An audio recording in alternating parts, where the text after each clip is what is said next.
closer, but time is not in his favor. He has a challenge to shotgun close, and Wood's gonna get it! Do some damage. Nikolai from the backside! Finds Wisdom again! It would be a big one. He's finding the first. Can he find it? Swing again! What? Left in a 1v3. Make that a 1v2. Make that a 1v1. Oh my goodness, Nitro sell out. And who's gonna stop him?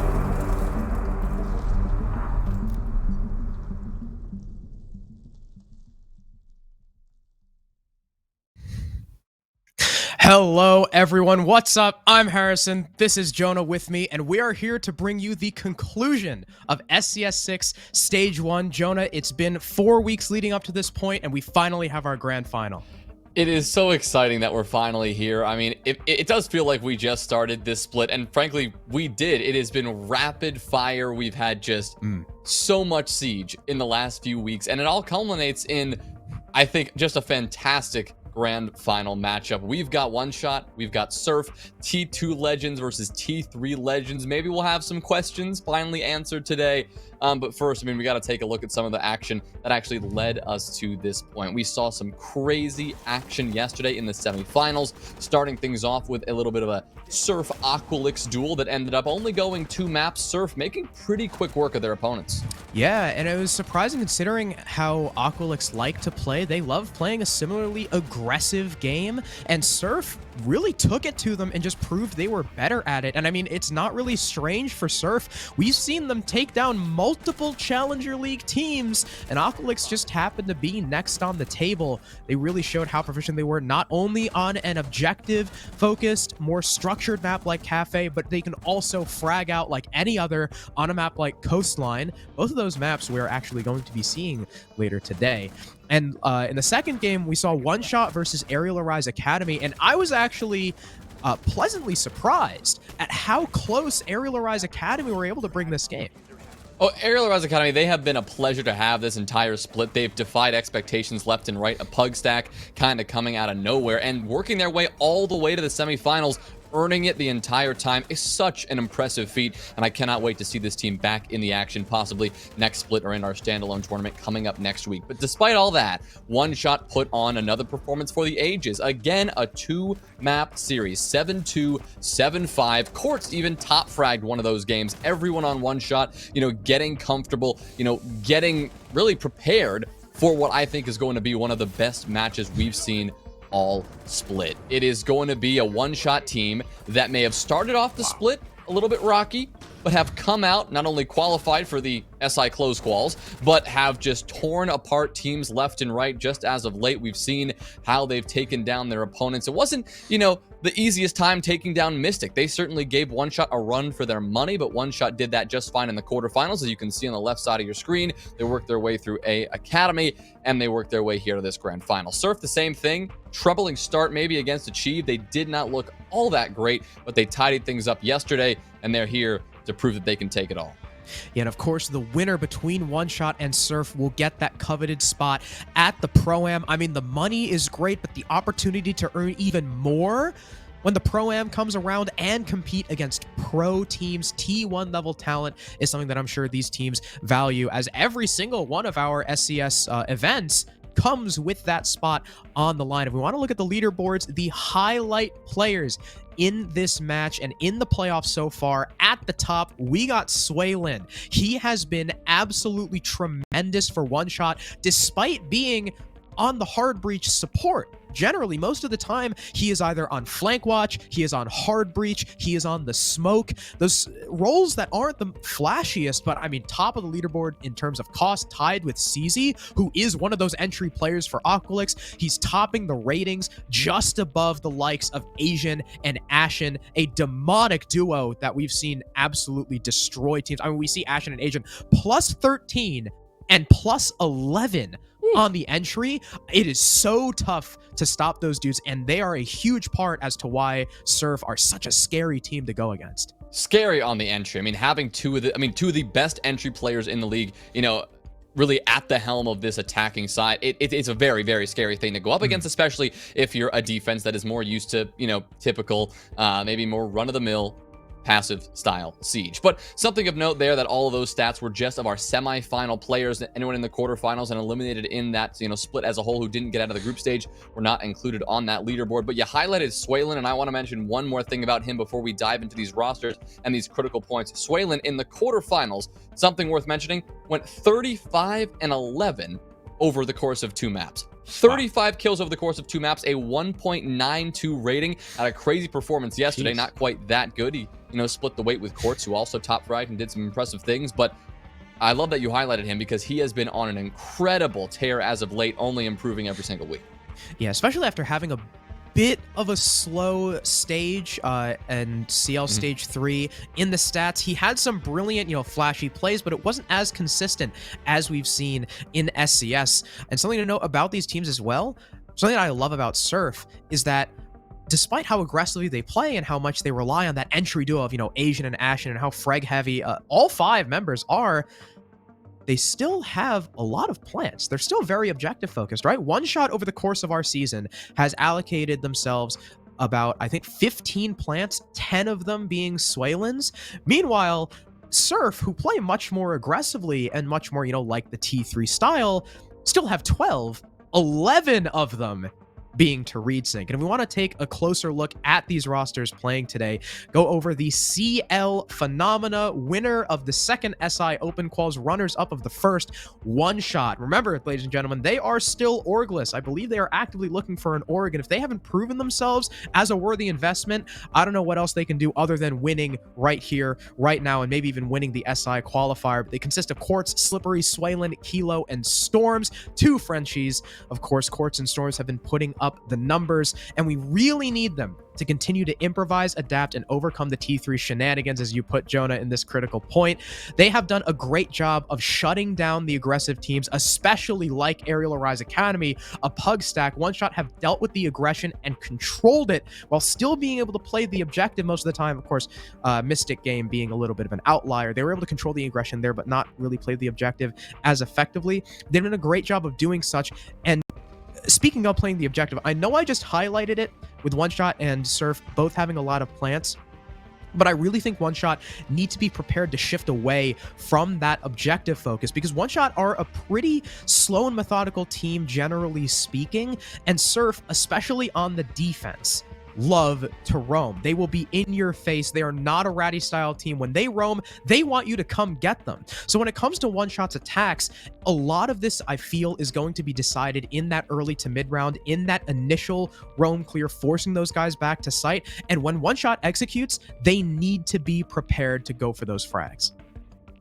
Well, in that critical point, you mentioned continuing to improvise, adapt, and overcome. And the reason I put continue is because we saw them do that beautifully in the quarterfinals. Another incredibly aggressive team, Team Mystic, a team that we compare a lot to Surf, who we have in front of us now. Both of these top T3 teams who have been well established in the T3 scene for quite some time, as well established as a T3 team really can be. But Mystic is Surf, and that aggression just multiplied by 3, right? It is just tenfold even, right? We saw that in the quarterfinals, and we saw how well One Shot was able to handle that. But on the other hand, you've got Surf, right? And Surf is a team who, yes, they've had rocky matches, but they have looked incredible all split long, taking down big names left and right. You highlighted this entry duo of both Asian and Ashen. Reed's been putting on some incredible numbers, even on that hard support. But especially for their game today, we need to see Surf play like they did just yesterday. The way they played in the quarterfinals against Achieve was not the caliber of team that we, 1, expect from them, and 2, that will win them this grand final tonight. They need to play like they did yesterday. They need to play like they did all split and take that quarterfinal match, throw it in the back of their minds, take that into distant memory, because they cannot let that happen again. It was messy. There were mistakes everywhere, and while they got the win, it was not that pretty. And the second critical point there was beware of the One Shot timeouts. Godly timeouts. That's something that One Shot are known for. And what I mean by that is this. One Shot have a tendency, even if they're on the back foot every once in a while, to take that timeout and to shift the momentum and just absolutely steamroll ahead. Surf have to be wary of that. Be wary of when they take their own timeout. You don't want to accidentally, take a 60-second timeout to think something over if maybe you are unsure about doing that, and actually give One Shot an opportunity to stop the bleeding and build that momentum back. They're known to do that here in SCS and CL as well. watch out for that. Yeah, and if we want to compare two key players on each of these teams, I think it's obvious who we're going to go with. It's Swaylin and Asian, just 0.01 in the rating department apart. KD's strikingly similar, only with Asian slightly edging Swaylin out with a plus 41, which is obviously extremely understandable considering their roles. I mean, just look at the operators, right? A Thermite Smoke versus an Ash, a Rooney. Cost, of course, is going to be higher on that support player because not only is Swaylin plus 32, not only is he surviving more rounds, but of course, he has 10 plants to his name alone. Meanwhile, Asian, I don't believe, has planted in the season just yet, but of course, that's not his job. He is doing beautifully. I know we saw him, I think it was plus 13 or plus 12, something like that on the entry. That's his role, and both of these players, I think, have been showing us, what the epitome of a support player that can frag and what just a raw duelist can do.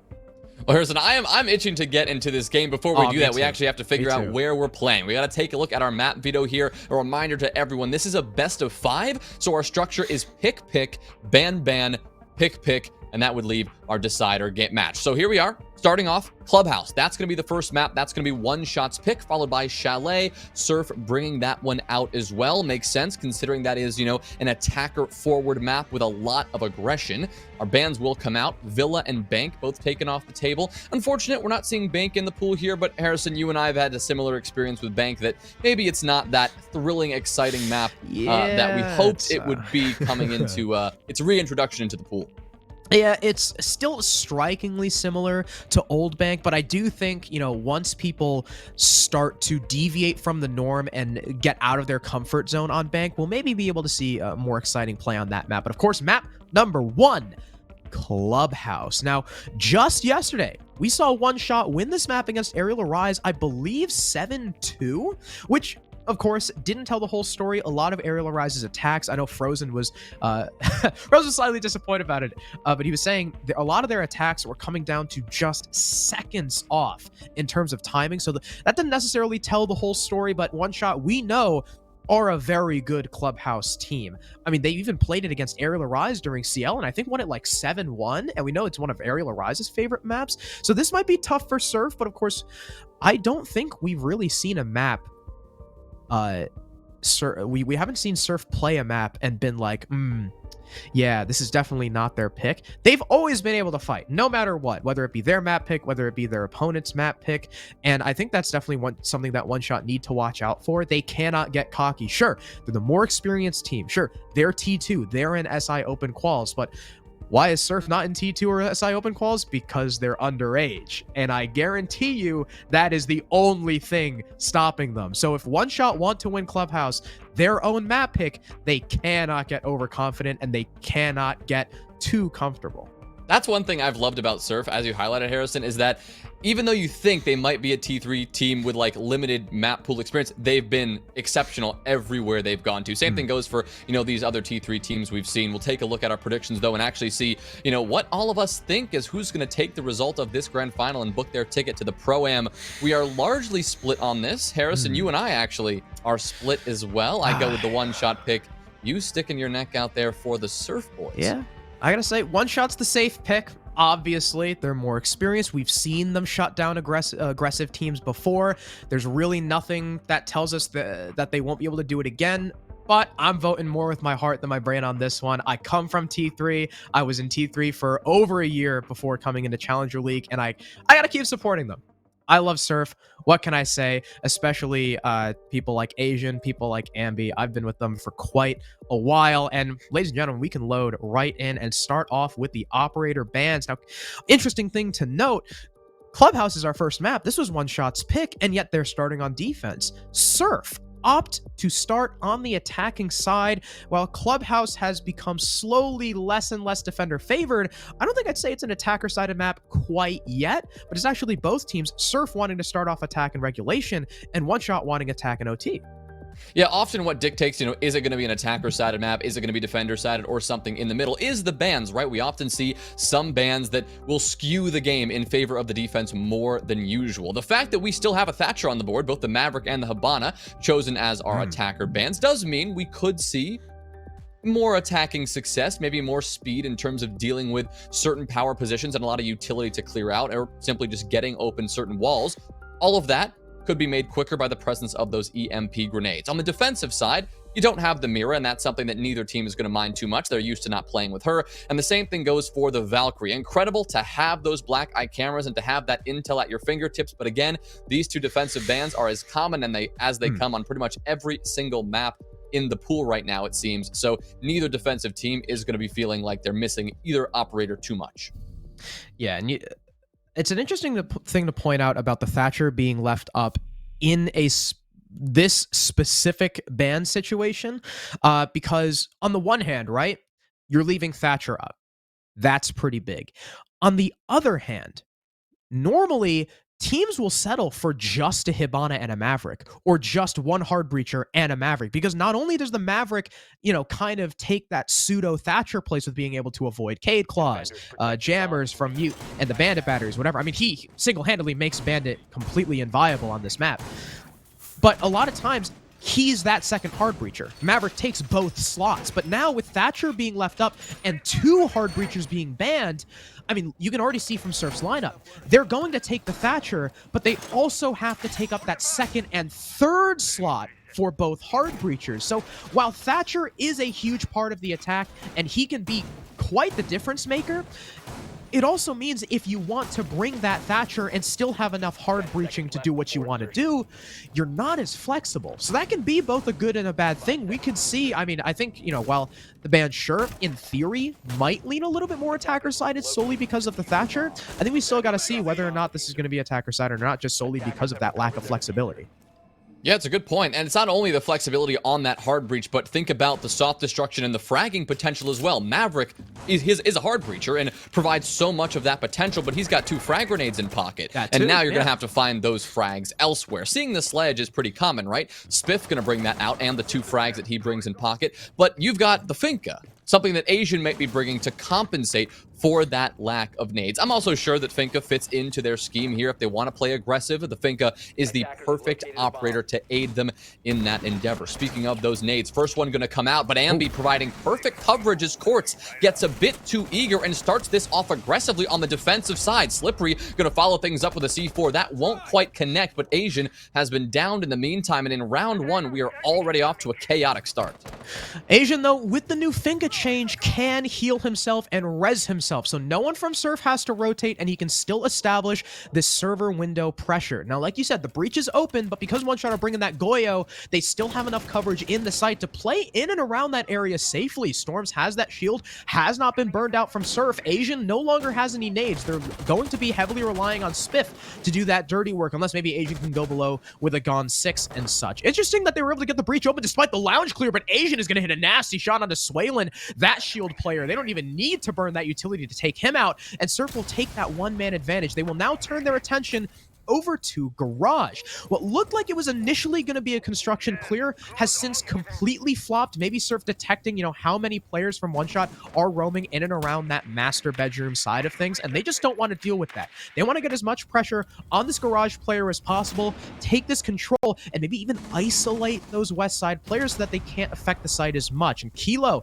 he's going to have a lot riding on his shoulders. He's still got a C4, and he'll see Asian through the tiny slit in the rafters. He'll find equilibrium. We're now at 3 apiece, and with less than a minute left, Surf, Spiff goes down. They now trail by a man and have yet to take this Garage control or even deal with the shield in sight. Well, they were right to worry about the master side. We just saw a jump out from Slippery, and he's going to do, really impressive work on that side to delay this push even further. But now with a good kill from Ambi, it's returned into an even 2v2. Now with control of the site, they're going to get to pushing on in and getting this bomb down. Only one C4 in pocket to deny, and that's in the hand of Storms, who line right up for Reed. They both just stare at him. No gunplay, no C4s, and they will just fall to the Thermite, who lines 2 headshots up beautifully. Great start there for Surf. A back and forth round, but they recover it, take control of that site, and get the frags they needed. Despite Surf's early kill, it was instantly responded by One Shot. They took Asian low, and I really thought that kill onto Asian downstairs in Garage was going to do them in, but no. Somehow, while Kilo was taking cover, you saw it right there on the replay, Reed was able to simply walk up the stairs and get that kill for free. That nullifies the shield placement that Storms was playing behind before. You saw the bandit behind that, Goyo holding off the breach. I love the play from Ambi, by the way, not getting overly aggressive, not allowing that shield player to get the pick. Beautiful stuff from Surf, and at the end there, I mean, Reed just kind of, I snuck in. With one shot being unaware, and I know it's something we've talked about with Swaylin, and it's something that I'm going to talk about with Reed now. It's the Fragmite. I never want to see a Thermite Smoke player say, oh, I'm not getting kills because of my role ever again, because, I mean, those two players have shown us that it doesn't matter what role they're on, you can still frag out if you're good enough. I mean, Reed has shown that consistently throughout the split. He's shown it throughout the playoffs, and look at that. Already in round number 1, both Reed and Ambi have 4 kills between them. Reed 3-0 to start off the night. That is a great place to begin. Now, for one shot, not the way they wanted to start, especially considering, you know, they may have had a couple of advantages in that round that they let Surf kind of steal back from them in the mid-round, but they're going to adjust. They're going to head downstairs to the basement. Church and Arsenal, their next defensive site of choice. And, well, given your operator selection and the setup that we can see in front of us here, we are seeing, you know, a pseudo SSG style roam. You've got Storms, the Vigil in play, Kilo using those castle barricades to provide that extra bit of utility to delay this top-down clear even further. Naturally, Surf will then be faced with that decision. Are they going to clear their way all the way through this setup, or are they going to, you know, work their way down and go more direct? We also, I think, have an answer to that. A lot of pressure being applied to this top floor already by Ambi, by Asian, all looking to force out these top floor defenders who might be looking to get a late flank or go for a bit of a roam. Looks like that clear is off to a good start, though, as Swaylin has already been dropped. I don't know if Asian had info or maybe he was just operating off of sound, but he'll spam through the closed barricade to down Swaylin, and I'm not quite sure if that mute is recoverable considering the metal balcony presence that Asian is exuding. You've also got the Jacuzzi breach open as, with those mute changes now being a sphere rather than a cylinder. You can avoid them pretty easily by just putting it at the top, and Quartz trying to rotate back down Secret, completely unaware of the Thatcher's position, gets taken out as our opening frag, and ladies and gentlemen, that's the smoke. That's not great. You have much less coverage on site, and as Asian and Ashen tag on for 2 more kills, finishing the down Swaylin and killing the Vigil in bar, it's a 5 versus 2, but I think we saw Slippery is still upstairs, and he could do a lot of damage as Surf are unaware, but as Kilo gets taken out, the amount of damage Slippery can do might have just been completely minimized.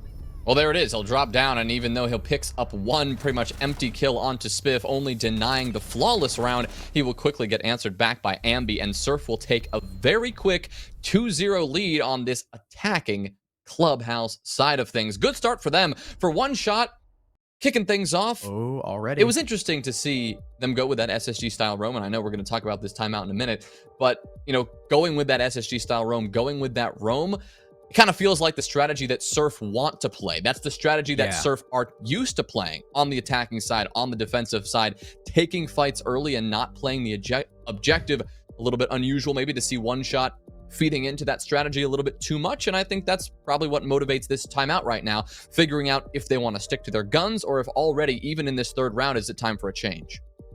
Yeah, I mean, the one shot, you can see, I mean, you guys can't see it on stream because of the timeout screen, but I can tell you, staring at our clean feed, one shot are going for the exact same strategy. They've got Church and Arsenal pretty much locked in, and they're running the Smoke, Mute, Castle, Legion, Vigil. It's the exact same lineup. Now, again, like you said, it feels like this is playing exactly into Surf's hands, right? Surf love playing the aggressive game. They are an incredible roaming team, so it makes a lot of sense that they're going to be able to clear the roam as well. And you know, bringing the Legion and the Smoke at the same time, I don't know how I feel about that decision because you're missing the Mozzie. Surf, while being very aggressive, and while this was a big highlight we made on day 1 in the quarterfinals that Surf weren't doing enough of, and then they fixed it immediately in the semifinal, but that's their drone work. Surf, for an aggressive team, have really good drones, and you're not bringing that Mozzie. So Surf, I mean, we could see by the way they positioned their players, by the way they had the cutoff in stock, blah, blah, blah, blah, blah. They had so much info on this roam. And I don't know. I feel like not bringing the Mozzie is a mistake on top of roaming. Well, I mean, I don't know.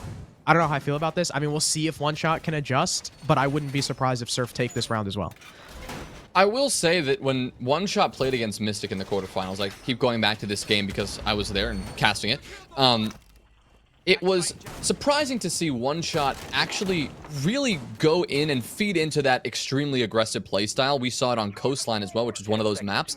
They played as aggressively as I've ever seen them. They flipped the switch and they said, you know what, screw the objective, we are going to hunt for kills. They did it on defense, they did it on attack as well. I know they can play that style of the game, even against a team like Surf. They did it against Mystic, I know they can do it against Surf, but we have to see them, you know, execute it properly, right? It's a tough map. Clubhouse is a tough map to execute an aggressive defensive strategy. I'm not saying that this SSG style roam is aggressive per se, but it is, at the very core, designed to have early engagements and early pressure on the attacking side. And that, again, is maybe giving Surf the very thing they want. Once again, we will see Asian spearheading this clear on the metal balcony, providing as much of a cutoff as he possibly can.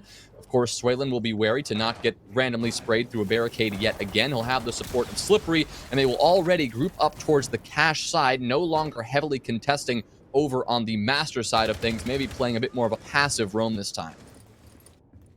I mean, a minute down, and no one from One Shot has been taken out. And in fact, it's Surf who will suffer the first loss. Kilo holding on to Kitchen will get the first pick. I mean, earlier we saw Ashen kill Quartz from stock. I'm not quite sure why he decided Kitchen was the play this time, especially because if we look at the orange silhouettes, he's really got no support. That was a bit of a solo play. Now you've lost your Thatcher, who's not the biggest deal on this particular take, but it's still a man down. Ashen's 3-2, and I mean, he's a big part of Surf's success. And One Shot, they can fall off this roam a little bit more safe now, knowing that they've done some damage. We're now about halfway through the round, and still there's players from One Shot who are playing aggressively, most notably in secret. Kilo as well, challenging floor holes, not wanting to let up and wanting to slow Surf as much as possible. Asian on the Finka gets one back. He finds the equalizer on the Storms. Kilo will miss his shots to the floor and have to fall back into sight, but Asian did take a lot of punishment. He's down to 1 bullet's worth of HP even after the boost from Finka, and still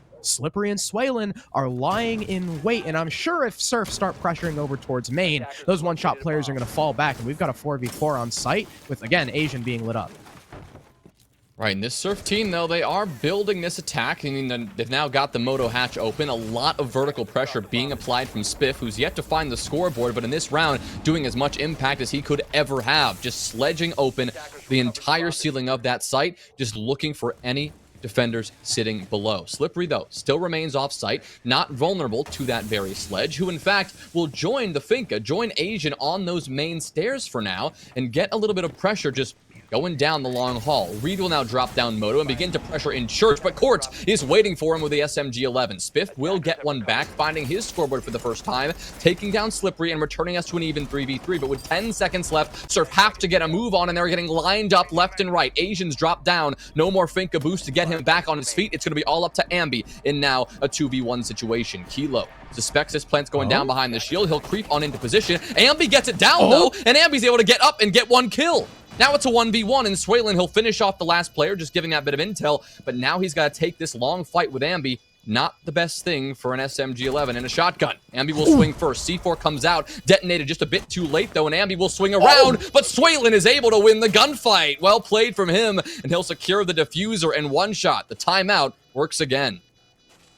That was such an incredibly close round, though. So first of all, I love the one-shot adjustment, right? They play the same roam, but they play it very differently. Despite, with the exception of Kilo getting aggressive early on in Kitchen and finding his opening pick, one-shot fell off and were much more passive. They kind of played more forward on the initial attempt, which gave Surf the fights, but one-shot were playing more of that kind of poke and prod roam, where they'd kind of, you know, take a couple shots and fall back, take a couple shots, fall back, and slow Surf down steadily and steadily. By the time that Surf were actually taking map control, the majority of one-shot's forces were back on the side. I mean, they had 2 in secret, but there was no way they weren't going to go 1-for-1, and they were still within range to come back down blue and help those site players, as we saw in the latter half of that round. The way Surf played the execute was okay, not the best. I definitely don't agree with Reed's decision to simply swing Church wall. I think if he pushed with Spiff through Church, they could have found much more success with Ambi covering the long hallway. But props to Ambi. Biblical attempt, planting behind the shield, getting the kill on a castle. It was just, again, in that 1v1 gunfight. Swaylen was simply better, and we know that guy can nut up and clutch up with the best of them. And that's one shot's first round, right? That's only one shot's first round. On defense of Clubhouse, well, this could just be an attacker side of Clubhouse. We have yet to see the second half, but Surf so far have looked good. My concern is, like you had mentioned just now, like we mentioned in the critical points, that's a one-shot timeout. They already won their first round. Are they going to keep going? And if they get the equalizer here, what are Surf going to do to stop that? 5 seconds left. Well, the timeout, I'm confident, was used to make adjustments in the last round, Harrison, and we saw those adjustments. You highlighted it. The roam was the same positions, but so much more passively. So much more of waiting for Surf to step up and make the move rather than giving Surf the gunfights they want. But this bomb site in particular, how much passivity can you really bring to the team? If that's the same adjustment you're hoping to make, if that's what you talked about during the timeout, doing it on this bomb site is tough to do. There aren't a lot of options in terms of defending this site, in terms of, dramatic changes to the way you're going to defend this objective. I mean, maybe you can bandit trick versus not bandit trick. You can put a Wamai on rafters versus a Kaid on rafters. All of that is important, sure. But in terms of positioning, there's a set number of positions you can hold from the get-go, and it seems like, well, One Shot are doing that a lot more efficiently than last time. Storm's already successful on the first bandit trick. He's going to look for the other. Reed will now... Yep, there it is. Reed will now sacrifice his second exothermic. There was no support from behind. Both of Asian's nades got dealt with very quickly. No lounge take even attempted from below. And so Surf will fail to get the CCTV wall open. You do have 2 more Selma charges, but that endeavor is going to be made considerably more difficult. That was a pretty sorry clear from server window. You could see the strategy was have Ambi burn with a Selma charge and Asian send his nade in, but because the Thatcher EMP went off on the wall rather than the roof, it only caught the batteries and not any of the surrounding utility. Usually the strategy is to EMP the roof because that will catch any ADSs placed in the middle of the room, any Wamidus over towards, near the ceiling, and then you have easy access to the nades, but Surf didn't do any of that. They tried for a single burn into the site, and it just did not work because, of course, it's not going to. Asian is also going to get slammed by Slippery just running around by the main stairs for our first frag. Now, I mean, Asian's, lost all of his frag grenades already, but those Finka boosts might still be sorely missed, and that's still an opening pick. Reed will get another one back as a follow-up. Quartz is the next to go down, and Surf, despite having a really troubling early round clear, have brought it back in terms of manpower as well as garage control. With the last 2 defenders actually downstairs, they could easily take the site. Spiff is just in the middle of it, and there's only one C4 that One Shot have to play with. Slip is going to use it early. They've got no info. Sorry, it's actually going to be pre-placed.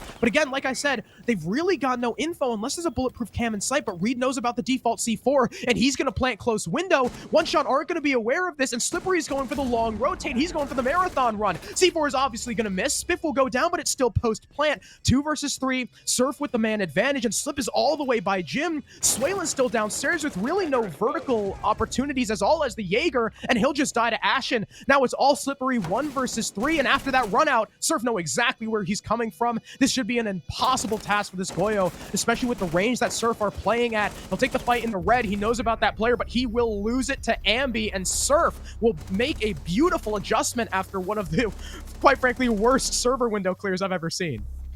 Right, a terrible start, and they bring it back in a huge way. Props to Surf for winning those gunfights, even after, we saw Slippery sprinting around and taking that first kill as the Goyo. But One Shot, it was a confusing mid-round for them.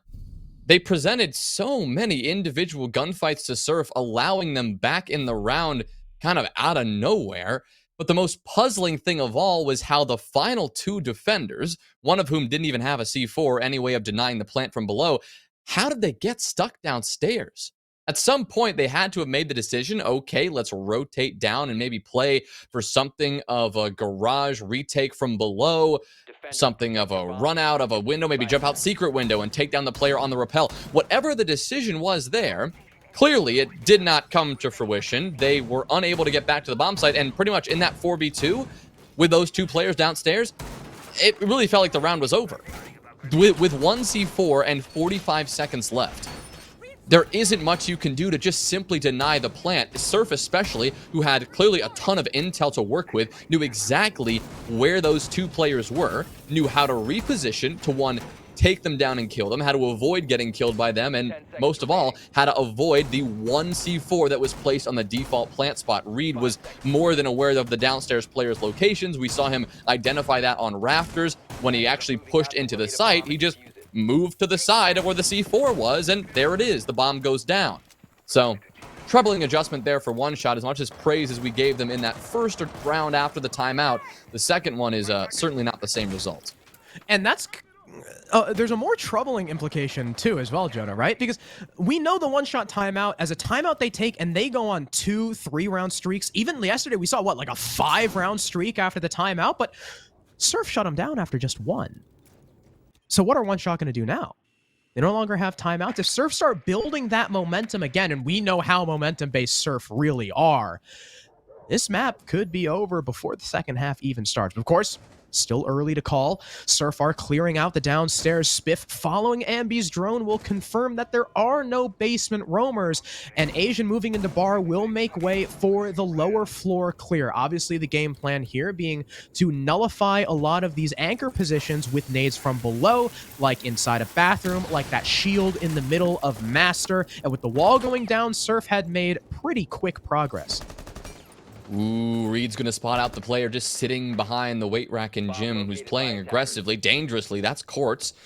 He's 2-4 right now. He's been able to find the scoreboard, and he will actually be able to sneak away, but not as quite as safely as he might think. There's a couple of players waiting for them, so Slippery's going to have to come back. He'll pick up a miracle kill onto Spiff, but then Asian whips around and deals with Kilo. Slippery does have another answer, though. A double kill for the Jaeger is just ridiculous. Ridiculous occurrences down in bar, and actually Surf are going to use the distraction to start pushing on in through that jacuzzi breach. Reed will make the first move, taking down Slippery, finally bringing that one back. Quartz responds, and Storms tries to step up, but he'll get fried as well. It's going to be all up to Quartz, who has since dropped down below and now has a C4, but has to find 2 separate players who aren't even in the building just yet, or rather Ashen is, but Ambi is sitting outside.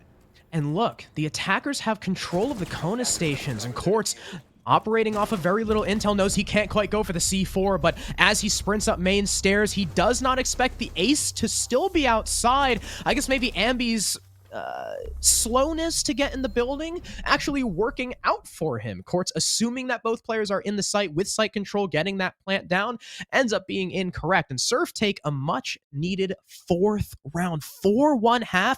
I mean, they've already exceeded our expectations on the attack. If they take a 5-1, I mean, that would just be tremendous. But let's talk about that round real quick. It did not start off the best. Their timing was fantastic, but going 2 for 2 on that roam clear, I thought was actually going to work in the favor of One Shot. But like you said, Surf used that as a distraction to start pushing in. Reed gets the opener in the site that Surf are looking for. The Thatcher walks in. Frost shoots a little bit prematurely and gives away his position. And from there, the entire anchor game falls apart because we saw Quartz earlier in the round rotate downstairs for the C4. But what's he going to C4 when they don't have any info? Valkyrie is banned. There's no Mira. I think there was maybe 1 bulletproof cam that was dealt with. There's no Maestro being played. There's no Echo. So that C4 is just going to be a blind guess. And Quartz figured his chances were better off, I guess, just rotating back upstairs. So, again, One Shot, a little bit of curious decision-making. And once again, we're playing off the roam. So, first time the roam went down, they played it a little bit aggressively, played for the fight. Surf were happy to accept, and they won the round. Second go around, One Shot played a little bit more passively, forced Surf to come in, and they took it successfully. But now Surf, they're prepared, or likely prepared, for either play style. Well, clearly, Harrison, we did talk about this earlier, but I think it's worth mentioning, considering we are almost at the half. These teams clearly knew something about Clubhouse that we did not, both opting for the attacking side. Surf to start on the attack, and One Shot to go in overtime on the attack if things got that far. So to see Surf winning the half overall is not incredibly surprising, but the pace at which they've done so and the fact that One Shot really just haven't even been close in a couple of these rounds is definitely a bit concerning for One Shot, especially on their own map pick, a team that we know excels in their own territory. So now they're going to have to bring something back, and they have quite a margin, a 3-round margin right now to get there. One round here could be huge and could propel them into potentially a good second half, but they've got to start things right now. They are trying to hunt for these frags, at least hunt for a couple of drones, as they've done so, taking 4 drones off the board. But both Kilo and Storms are definitely antsy to get some kills. So is Slippery, who's going to use one of his impacts to open up one of those garage panels before eventually slipping and tucking his tail and running back down towards the site. Storms, he'll collect a kill onto Asian, who maybe was a little bit premature on that clear, didn't have support from anywhere else, and Storms was more than happy and more than prepared to take that gunfight. Now he'll have to tuck his tail and run, as Spiff is the one applying pressure over on main stairs. But he will get away. Now, there's no Thunderbird to heal him back up like there was in the previous round, but it's still another body on site, and one that can, most importantly, be traded out if necessary. Swaylin is once again in blue as well. We saw him doubling up with a player last time in secret, holding for a 1-for-1, but I don't necessarily. No, okay, Slip is going to be there. So we saw this position last time, and those 2 players were able to come back down to the site and support in time anyway. So I like the hold from them there, and Surf are, with a 1-man disadvantage here, going to have to push onto 5 strong. They're going to try and work to open kitchen, it looks like.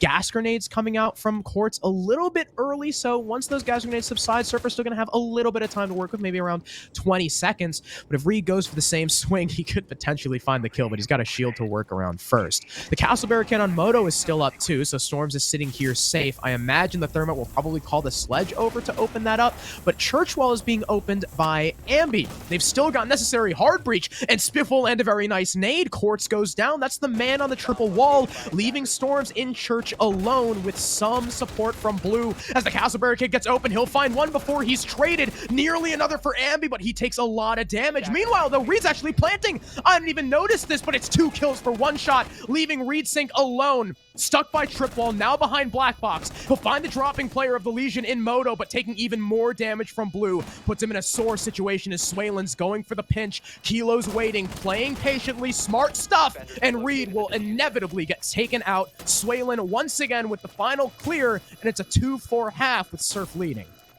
Well, Harrison, you highlighted the surprise you felt when you saw that bomb going down, and I can't help but think that Surf may have been a little bit surprised as well, right? At least a little bit unprepared. It seemed that the positioning for the post plant wasn't quite as ideal as it could have been, especially because as the bomb went down, actually a couple of gunfights ended up being lost on the coverage. Some really good shots on the retake from One Shot. They were able to just storm right back, take the kills they needed, and then, of course, even though Reed was able to get one, working very well together on that retake, making sure that neither player peaked before the other one was ready to play that trade, going for the simultaneous duo pinch, getting that kill, and while it is a bit of a consolation prize, you get that second round of the half, it is still a tough half overall, 2-4 on Clubhouse defense.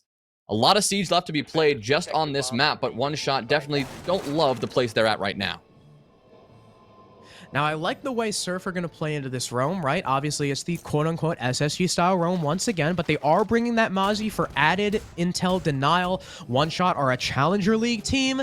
They are methodical. They love their info. Surf want to put a stop to that wherever possible. And instead of the smoke, instead of the Legion, they're opting for the Malusi, who's taken a little bit of a nerf, but she still excels at what she does. Now, I want to bring attention over towards One Shot's lineup. We saw earlier in the pick phase, Kilo, 6th picking to Amaru.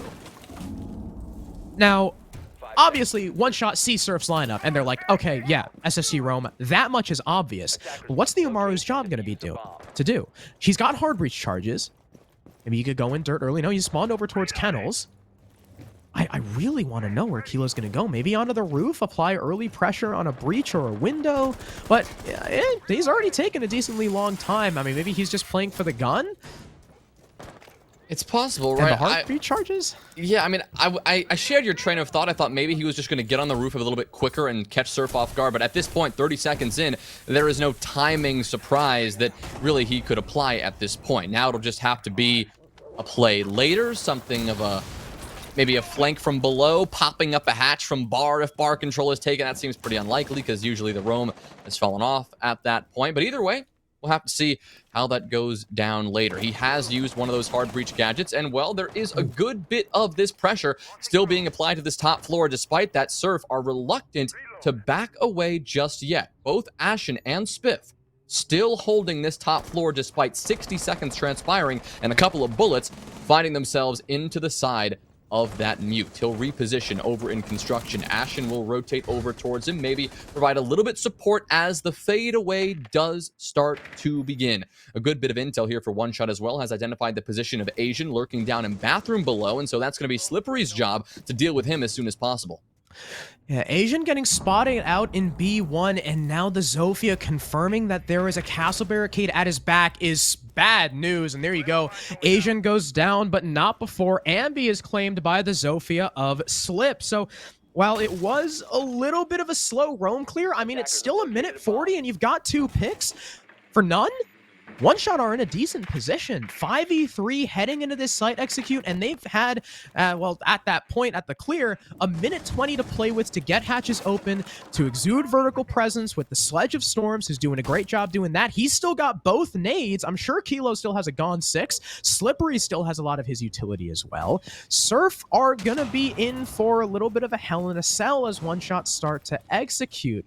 They've almost completed their setup now. 50 seconds left. Ashen in Church. I think Reed and Spiff are back towards Arsenal. And One Shot are playing for this kitchen drop down.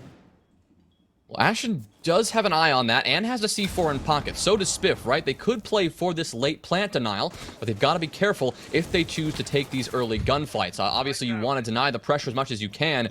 That C4 might be the best piece of utility you have at all at your disposal. Reed will be the first to fall. Still 2 C4s in play, but Swaylin is now going to get this plant down, and it's going to be unimpeded. No C4 from Ashen. Spiff will fall on the challenge in Moto, and just like that, the round is over, and One Shot take it flawlessly. I mean, that was a beautiful round. The roam clear was incredible. Ambi died on the fallback. Asian was stuck in B1 with nowhere to go. That was easy cleanup. And One Shot slowed down. They know despite having a 2-man advantage, Surf can still bite back, and they properly set up for their execute like we know a Challenger League team does, like we know One Shot can do, and there was nowhere for Surf to run. I was a little bit worried about Ashen's position outside the rotate because he could obviously, you know, catch one of those dropping players, but the stuns were perfectly timed. The dirt push was perfectly timed to catch the castle off guard. I mean, in killing that castle, you completely remove any sort of presence the defense has in Arsenal because the Mozzie and Mute are shoved all the way back in Church because, again, because of those flashbangs, because the thermite is hidden behind box 1 planting, and the C4 can't arc unless you expose yourself to some vertical angles. There's watch down long haul. There's someone pressuring them from Moto who ended up getting a kill as well. Everything from One Shot collapsed in at the perfect time, and that's just T2 timing. Well done. Surf will lose their first defense. The gap will start to tighten, and they obviously do not want to go back downstairs, not with how dominantly One Shot took that. They'll go Cash instead with a very similar operator lineup that we saw One Shot running as well with the Goyo, the Wamai, and the Jaeger. Right, bringing the double projectile denial is always good to see, and again, bringing out the Melusi is something that I prefer to see instead of the Legion. Something that was odd enough to see from One Shot was that they did prefer the Legion, it seemed, to that Melusi in a couple of those situations where that final, 5th operator pick is left kind of up in the air and up for kind of whichever that particular player prefers. But Asian, it seems, does prefer that Melusi, so we'll see those Banshees and we'll see those impacts in play, although those have already been utilized. We're going to see Ashen all the way over in Strip, just ratting in a corner, hoping to maybe get some sort of a late play, and it is going to work beautifully. Storms has no idea the Jaeger is sitting in a random corner, and just a little bit of missed drone work is going to be a serious problem, but Slippery bounces back, a double kill for him, claiming the first in the long haul, and Ashen, eager to get a second kill after that opener, will quickly fall as well. Great coverage from Slippery, finding his 10th kill so far of the map, and giving One Shot the advantage they need to continue this offensive pressure.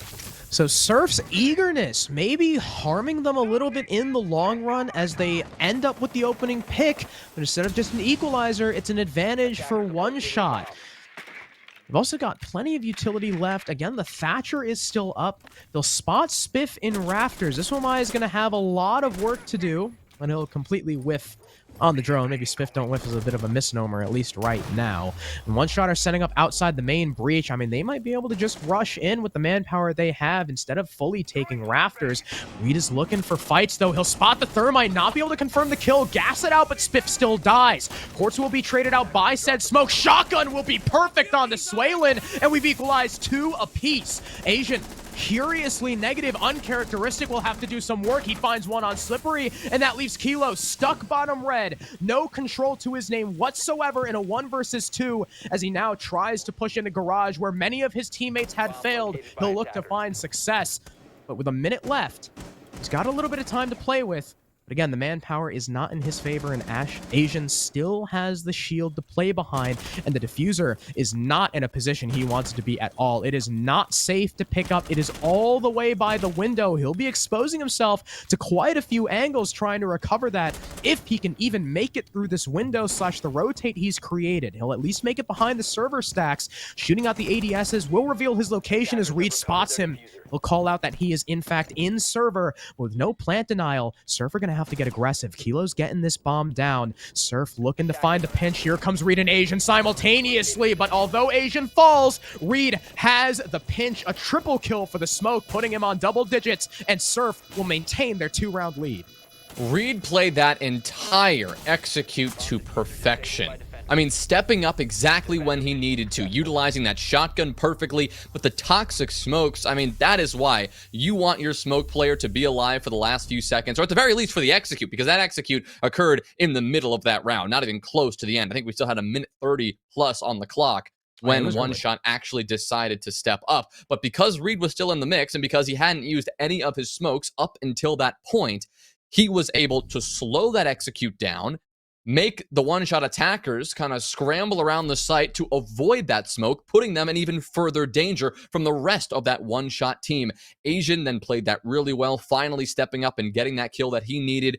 Looked like he was going to get maybe a bit too antsy for his own good in the end, but eventually decided to settle down, sit behind that deployable shield, and join Reed in just sitting back and waiting, eventually electing to play that one as a team. The 2-pronged approach, taking down the plant even after it was finished.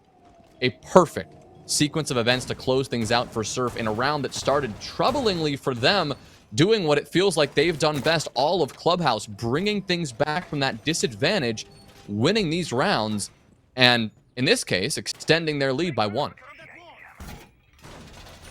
And they'll go back on the roam, though it's not nearly as heavy, right? You've only got the mute in terms of drone denial. Well, I guess you have the mute and you have the vigil in terms of active and passive roam denial. You've also got a Jaeger to roam up there with you, but when it comes to the anchor game, you have a bit more solidarity in the smoke and the Maestro. So you have 2 operators with plant denial, 1 with area denial, and 1 with that crucial site info. Ashen's getting aggro, though. He sees the feet under the camper van. He's waiting for it, and he'll nearly land the kill on the Swaylin. No, just a couple key shots missed. And he'll miss out on a kill, but I mean, hey, it's still damage, and Ashen's still going to be able to get away and join his team on the roam. So, hey, no harm, no foul. It's still decent enough. Oh, more than decent enough, I'd say. I mean, Swaylin now has to be quite careful with how he positioned on 1 HP, and as the thermite, one of the core components of this attack, that could be dangerous. Just one stray bullet through the wall landing on his leg and send him down. So we'll have to see how they adjust. Right now, it'll be by putting Swaylin in the back and just sticking him on the drone, while the rest of this one-shot team try to pin down where these pesky roamers are positioned. Ashen still present, trying to delay this attack at its onset on the main stairs, even considering a little bit of a push towards that jacuzzi breach. Now that Storms has opened that one up, it is potentially vulnerable to a swing like this. Ashen will step up, but nobody's there just yet. Still droning out. One shot being more careful than ever, given the damage that Ashen has already done to their hard breachers. So they'll take their time, and with that, Surf will say, it's been 90 seconds. We've done our job. Let's rotate back to the site and just wait this one out. Yeah, a minute and a half. damage on Swaylin. All things considered, it's not too bad from either side. One Shot still have enough time to play with. They still have all their most of their utility, but the impact trip from Ashen, because he's able to get back to the site, will burn some of that from Kilo. Swaylin will open up dirt for later in the round, but Kilo's only got one Selma left. And you know what that means? It means he can't open Kitchen. That could be troubling. Maybe they can get Swaylin to rotate over, but I mean, the exothermic charge is going to be just as susceptible to an impact trick as that Selma is. Instead, he'll go over and thermite open Moto, so One Shot are going to have to deviate from their ideal strategy here. As the hatch falls, Weedsync will start to go for the gas on bottom main. EMP will make way for the Selmas to open up triple wall just a little bit, so that's the last of Kilo's hard breach, as the ceiling above Ashen starts to crumble. He's looking for the fight against Storms, but he will be able to get away safely, again, without a lick of damage. But something that's kind of concerning, Jonah, to me is that Swaylin still has the diffuser. He's extremely lit up, and again, there's both a smoke and a Maestro on the board. Swaylin can be very easily dispatched by either of those two operators, although Reed does not have any more gas. Kilo pushing him through Oil Pit will take command of Blue, killing Ambi, but Asian has the coverage before he's traded out, and Kilo, he's going insane. A triple kill, Slippery tags on. It's just Ashen. All the anchors die to the Ace, and Storms still covers from main, and what should have been a Surf round is turned completely on its head by one man, Kilo on the Ace. Kilo going nuts, and it's so surprising because One Shot, you highlighted that they had to switch up their attack at the last minute, right? Without proper hard breach, they couldn't get the kitchen hatch open, at which point Surf knew exactly.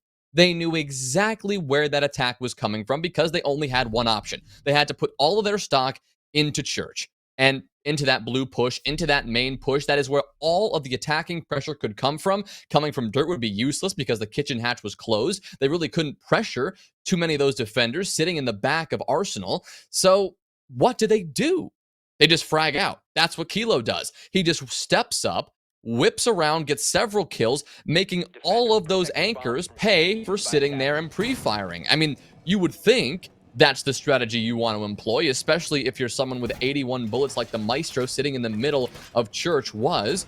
But Kilo made him pay for it. Slippery made him pay for it. A really good clear through Blue using the 7 drones that they still had by the time they got down to that basement site, using all of those drones very, very well, making sure that they knew every single defender's position before that push actually came in. I was worried for a second there because we saw that one player tucked behind Generator in blue, and we saw Slippery working his way down those blue stairs, unsupported at least for a time. Didn't know that he knew there was somebody behind Generator, but they did. They had a drone in position. They at least waited for someone to confirm the Jaeger's position, waited for Kilo to then rotate around into blue, down Oil Pit to support that position, and combine all those elements with just some really good gunplay, and you've got a one-shot round. I've also got a question, Surf, specifically Asian and Ambi. Ambi died on the Jaeger early on in blue, right? Like, there was a really decent bit of time between the blue player dying, Asian getting his kill, and then getting refragged by Kilo. It seemed like Asian was just completely unaware of the blue push, not cognizant at all. So whether or not the call was non-existent or late from Ambi, or if Asian was too tunnel vision, I think that was also a big part of the round. If Asian had just turned around and killed that blue player, I mean, we see a completely different scenario. And Ashen goes for an early C4. I mean, obviously not going to land. It was in the complete wrong direction, but Surfer trying for this aggressive SSG roam once again. It didn't work the first time. We'll see if it works the second. Well, here's a little fun tidbit of information. One Shot have won 4 rounds, 2 on defense, 2 on attack. All 4 of them have been on the very same bomb site. Basement, Church, and Arsenal. That's where they won their defenses. That's where they've won their attacks. And interestingly enough, Surf want to go back to the very same site. One Shot seem to have some sort of handle on this site on both sides of the coin. So we'll see how things continue in round 10. Much like last round, it's starting off very slow and methodical. Surf are applying a lot of heavy roam presence, and knowing this, One Shot are keeping things controlled. They are not getting ahead of themselves and making sure that they know every single thing about a room before they walk in it. They've been punished so too many times, but yet again, one kill will be found by another one of these aggressive roamers. It'll be Asian on the Vigil this time who will step up, take down Swaylin. A kill was found round in response, but that's your thermite off the board. That is Vigil for Thermite with a minute left this late in the game, and we saw how important that hard breaching was to the attack last time, and no Kilo! He's gonna whiff the Selma, and he can't pick it back up because that floor is still soft, meaning once again, Kitchen will be closed, but here's the difference. Ashen's on the roam. Now, they do spot him. This Mozzie is not unchecked. One Shot are aware of his presence. Can he still make any work happen? A C4 will deny Storms of any further vertical play, at least for now. And Ashen, after seeing that he's been spotted out, will not play aggressively. He's going to wise up, go back to site, and play with his anchors because there's only 25 seconds left. One Shot are going into a 4v4. Churchwall is completely closed, and they have no hard breaching left. This is all down to the bottlenecks. Here comes the sledge just right into the line of sight of Ashen. That's an easy kill. Sure, there's a trade, but Ashen's on top of the hallway.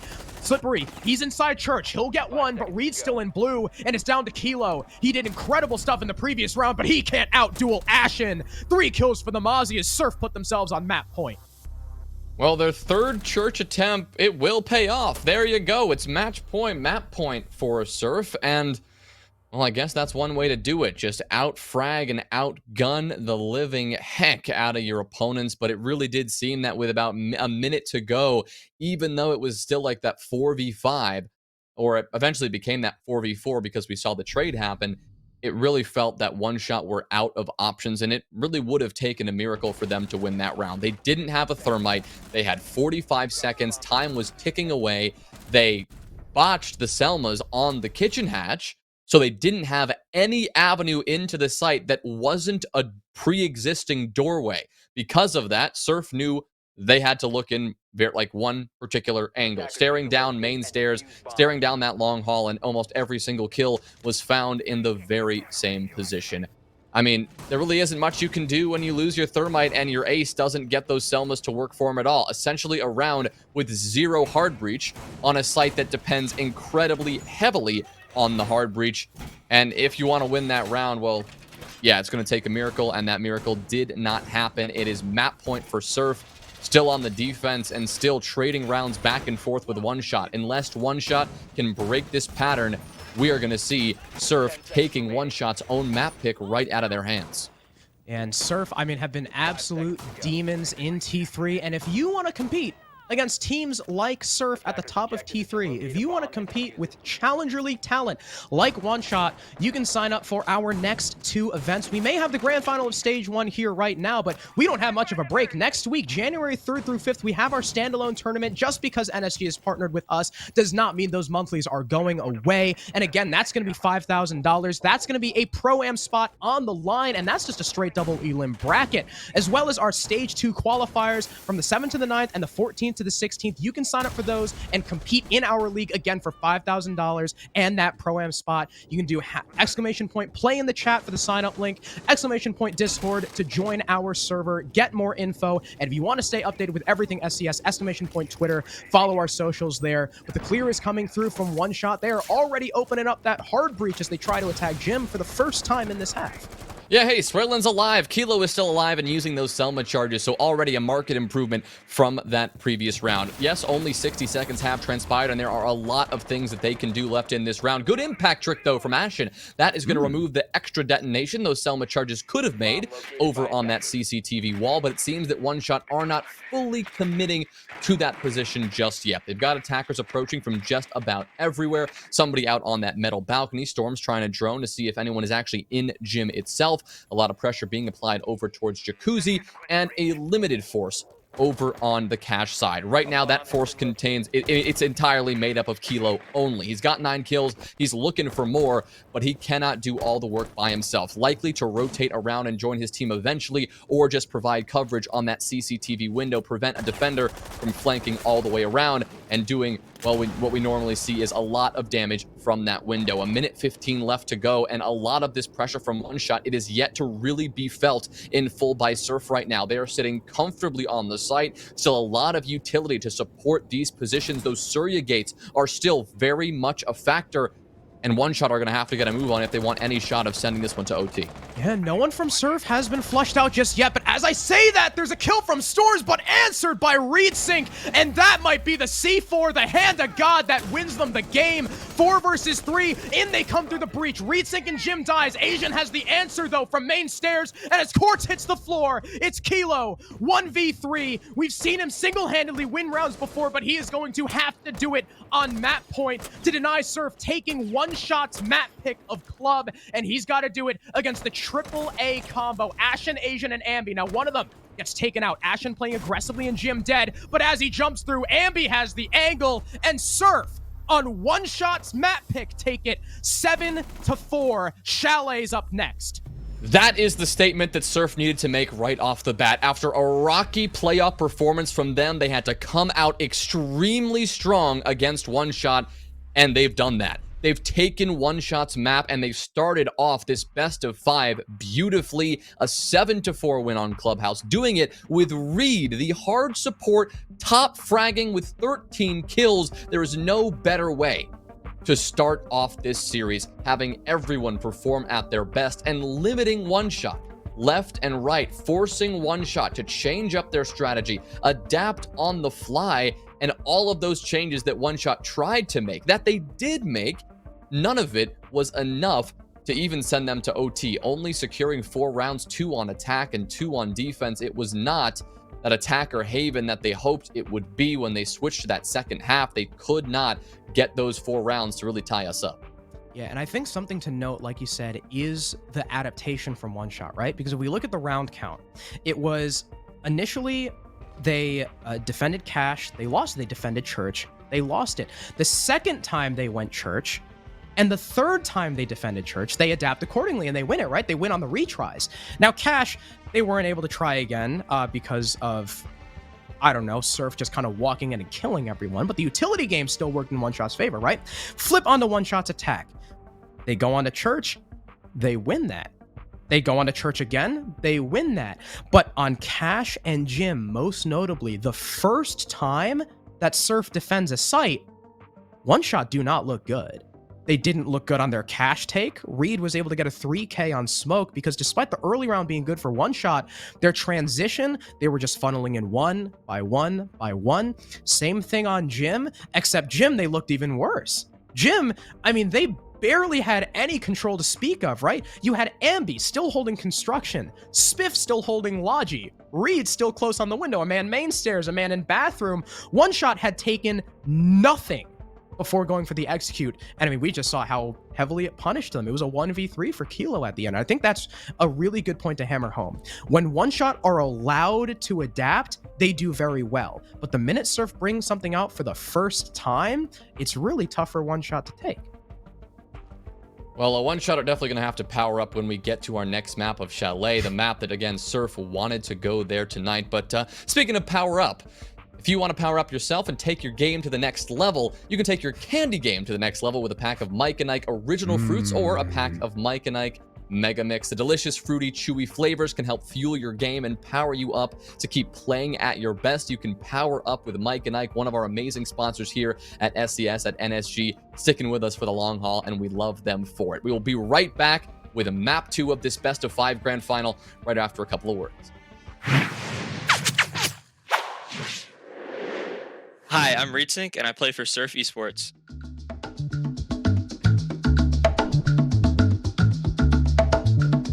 I think we'll do really well against CL teams because I think our playstyle fits really well against them, like we see at the Major versus like NA Pro teams versus LATAM Pro teams. Aggressiveness can be really good against structuredness, and I think we'll do really well. I don't think it would be that hard. We've been scrimming CL teams for a while. They have weaknesses just like a tier 3 team, and they're definitely exploitable. Ambi, who's came in like very recently, and then Spiff, they've both increased the flexibility of our team. Honestly, anyone on our team can play any role, and it's very good to see. Yeah, Nocturnes, because Slothy's on the team and he sucks. I think One Shot will be the hardest to beat because I think they'll improve more than they were last CL season, since that was their first season together, and I think they'll improve off the 6-0 CL stage and the kind of deep playoff run they had. But they're definitely, in my opinion, the team to beat this SCS season. It's definitely Ashen, and you could put Ambi in there too. But Ashen plays the game all day if he could, and he never stops grinding. I mean, you can see it when he plays, and Ambi does the exact same. It's definitely, we are not afraid to take risks, and round losses do not really affect us, because at the end of the day, it's all about the game win and not a round win. So that is definitely one of our strengths, is that our mental is very tough. I've definitely been playing a lot of like Battlefield 2042 or CS recently, because the cheaters have been so bad. Definitely a lot of Mac Miller recently. I like his style of music and his vibe.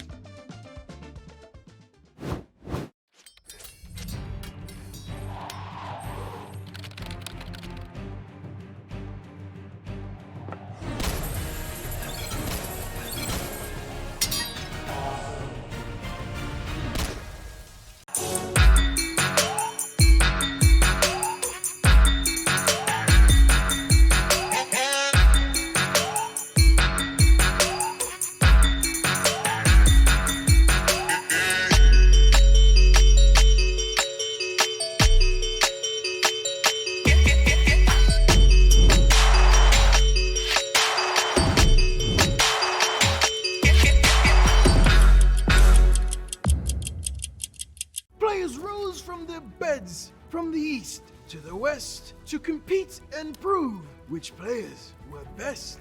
Through weeklies and monthlies, the hype did climb, as soon came the grand finals. Locations in due time. The road was a trying one, wrists aching with cramps. In the end, victors rose. We call them Winter Champs.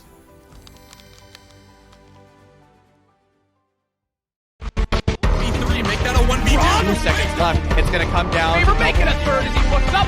Make it. He finds the draw three. Stunning here from.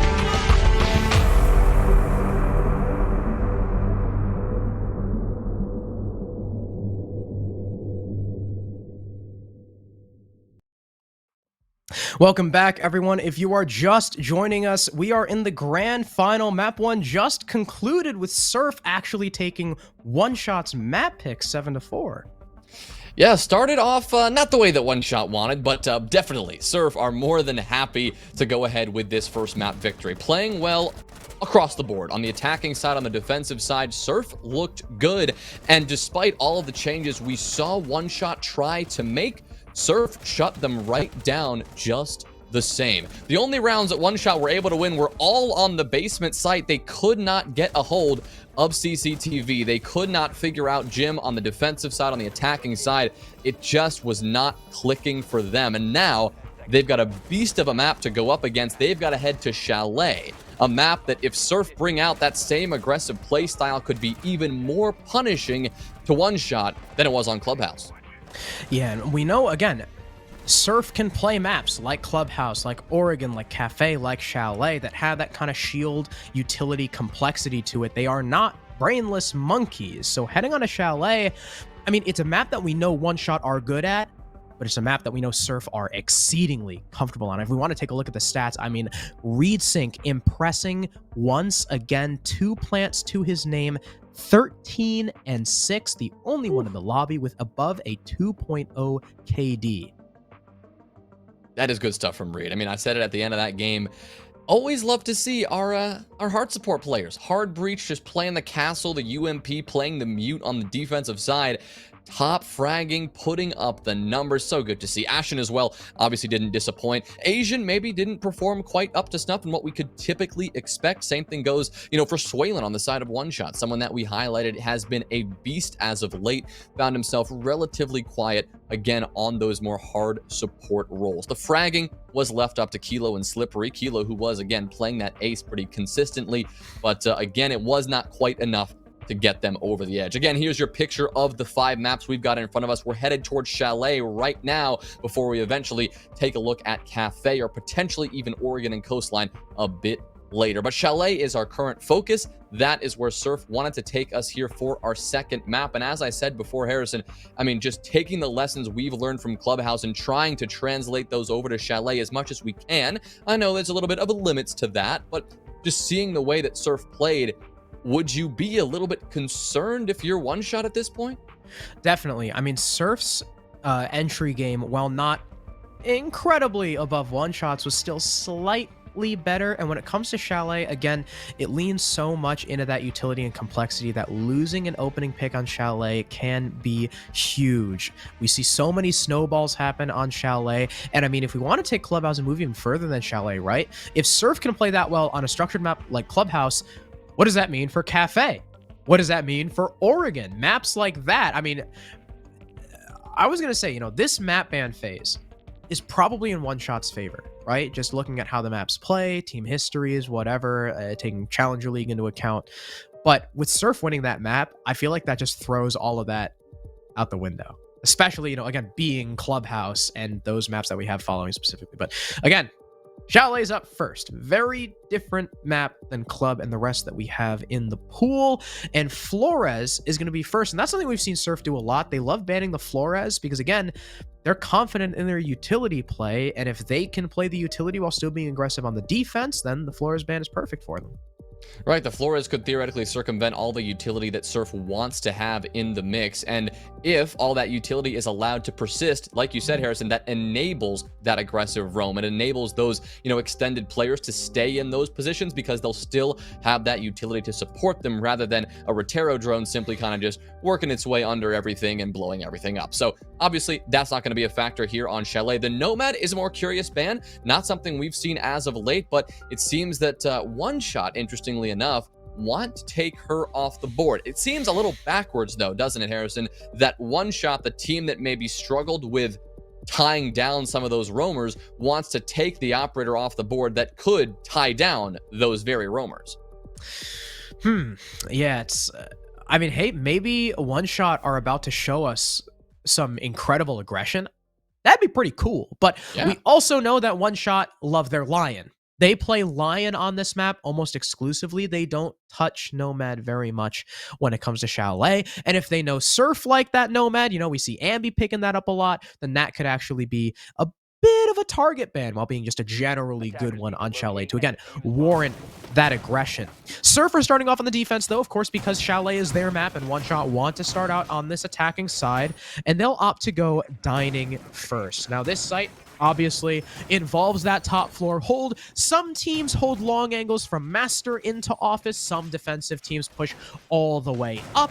And Surf, as we know, love to play with this echo. Now, something we've seen a lot of teams do against Surf is not fully clear the top floor. They, open the office wall, they sit someone there, sit someone by piano, and they just hold the roamers up there rather than actively challenging. And almost every single time we've seen that, Surf has punished it. So I'm going to be looking to One Shot here to have done their homework, have done their review, and not let that happen. Be the team to buck the trend. Take the fight to these roamers, because if you leave Surf any inch on this top floor, they're going to take a mile. Well, One Shot is their responsibility to take, well, a mile, you could say, to start off the round, right? They've got to get this top floor under control, and they've got to stop these Surf defenders from roaming free. And they have an Echo drone on the side of the defense. They've got those yokais to theoretically assist those roamers and assist this top floor hold in figuring out where One Shot are approaching from. And so that means a couple things for the attack. One, they either have to locate those drones and take them down, or they have to move swiftly enough that they cannot get caught off guard or, pinched out by someone working their way up on the flank with the intel that the Echo allows them to have. Plus, you've got a C4 in Ashen's pocket, likely to be saved for that plant, but if that drone sees somebody too stationary for too long, all Ashen has to do is relocate a little bit, send that C4 sky high, and, well, an attacker could fall to their deaths with that. But nobody has fallen to their deaths. Nobody has even taken a single bullet worth of damage just yet, as it is still a game of patience and a game of map control for One Shot. They are still slowly working their way through this top floor, and rather than contesting this head on, Surf are responding to that by slowly moving back and playing a little bit more passively. I like this from Surf, not wanting to challenge one shot immediately. And what is this doing? Well, it's wasting time. We're about a minute 25 left now, and one shot have not cleared these roamers, meaning if they just leave one or two, I mean, usually it's one man on the top floor. These Surf players can pinch, and even if they go 1-for-1, that's still a lot of vertical coverage they have on the site and on that default plant spot. Now, of course, Maverick is going to be in play. Kilo's going to go ahead and work to open the main dining wall. I believe he's being actively challenged. I just saw shots being sent out from Ashen, but Kilo's still going to be able to do his job, albeit very slowly. We're sub 1 minute now. He's not still open this. The Aruni gate is being reactivated. The shield is still up here from Asian. No one from One Shot is actively on Heaven watching the breach. And as the first Lion scan goes out, there's really no capitalization yet from One Shot. They're starting to stun in, burn away utility, make way for storms, of course. But now the gas canisters come through, and Swalen's going to eat even more damage. And things are starting to not go One Shot's way. Look at this.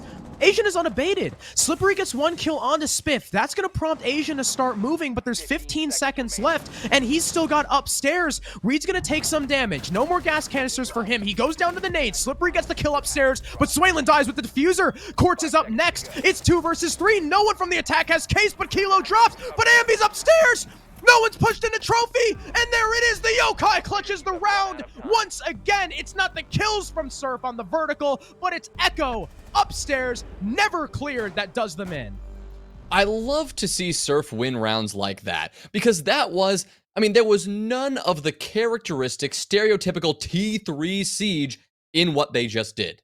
That was as patient and methodical as a defense could ever get. And One Shot, I mean, they brought out similar patience on the attacking side, patience that actually ended up losing them the round. But Surf, to highlight what they did so perfectly there, it started on the top floor and started on the way they held, or really started to back off on the extension. We highlighted it in the middle of that round, Harrison, how they had a really further extended positions all the way into Piano and Office. But once they sensed One Shot were approaching and that Aruni gate was burned, they backed up. They backed up towards Bathroom to Deployable Shield all the way into Solarium, where they had utility waiting to protect them. And those defenders downstairs, not like what we would normally see from Surf, where one might try to rotate around, and because One Shot were taking so long, they might try to get a flank going. They stayed patient. They waited for One Shot to make the move. Reed kept all 3 of his smoke grenades in his pocket until there were 30 seconds left on the board. There is no better way to play that as a smoke.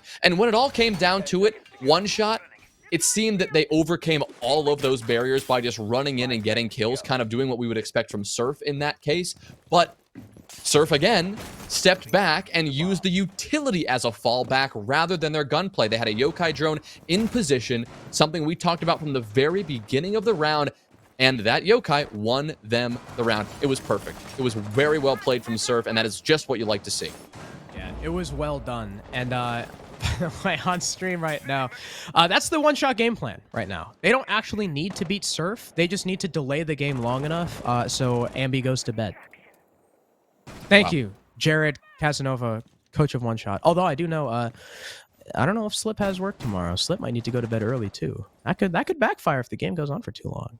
I think Storms works pretty early too. Last time One Shot played, that's what happened during I remember the Eclectic game. But we'll see if it works out, because right now Surf are up 1-0. And again, right, we talked about One Shot not fully taking the top floor. That leaves Echo upstairs. And although it worked for kills, I do like, Slippery's play with the drone, playing passive, being able to catch both Spiff and Asian, but not fully pushing in really one Surf the round. Now we are on a different site. It's still middle floor, it's still bar, so of course the upstairs is still oh so important for Surf to hold on to, and they're actually pretty far forward. It's not just Chimney and Blue, they actually had a shield all the way up towards Office, and while they give it up, they still delay about a minute 20. So it's a lot of utility from the defense allocated to that area of the map, but hey, I assume that they think the time wasted is worth it. And now One Shot, after using utility over there, now have to rotate it and use even more for top blue. Right, One Shot are taking, a good bit of time to deal with this. I mean, already 120 going on, and I don't know if we've seen any burn. I mean, Spiff still has these ADSs to work with on this very position, and he is still going to hold this with support from Library. Ashen still tucked in the corner. He'll be droned out, but he's got a couple of mine magnets to throw in response. He knows that he's not too vulnerable to utility, and so in fact, he's going to take a couple of long-range gunfights all the way down towards Piano, and now maybe even this close-range gunfight, spotting out Kilo just on the other side of that window before eventually falling away. Asian will take a good bit of damage down below, some pressure from one shot being applied to both this top floor and the first floor simultaneously, and Spiff, knowing that the site is maybe a little bit more vulnerable than before, he will fall off and again escape with his life. Asian, despite having 1 HP, Storms will not connect a single bullet from above, and he will also still be alive with 30 seconds to play. Kilo's also taking some damage on the vertical, but Spiff is just in the middle of games. That's not the position you want to be in. Kilo gets the first frag of this round. Slippery sees that Kochek is barricaded off. That means there's no defender placed there, and he'll be able to land a nice shot on Asian. Quartz will go down, though, traded, but Ambi is the only one left as both his teammates have hit the floor. He'll flank in from lobby. He'll catch 1 and 2, and Slip and Swaylin are so low on HP. Slippery's gonna have to have the cover of the lifetime. He'll land a lot of damage on Ambi, but still lose the fight, and Ambi clutches it out! What a play from the alibi as the lobby player goes unchecked. Unbelievable. How did he win that? That's two in a row from Ambi. He was the Echo in the previous round too. Nuts. But that last one, okay, that's doable. This one, it was impossible. Yet he makes it happen. And especially those final 2 kills, getting that last player and then whipping around to take down the planter in the nick of time. What a play from Ambi on the alibi. As you said, Harrison, unchecked in lobby. One shot, they thought they had the control, and what was that, a 4v1?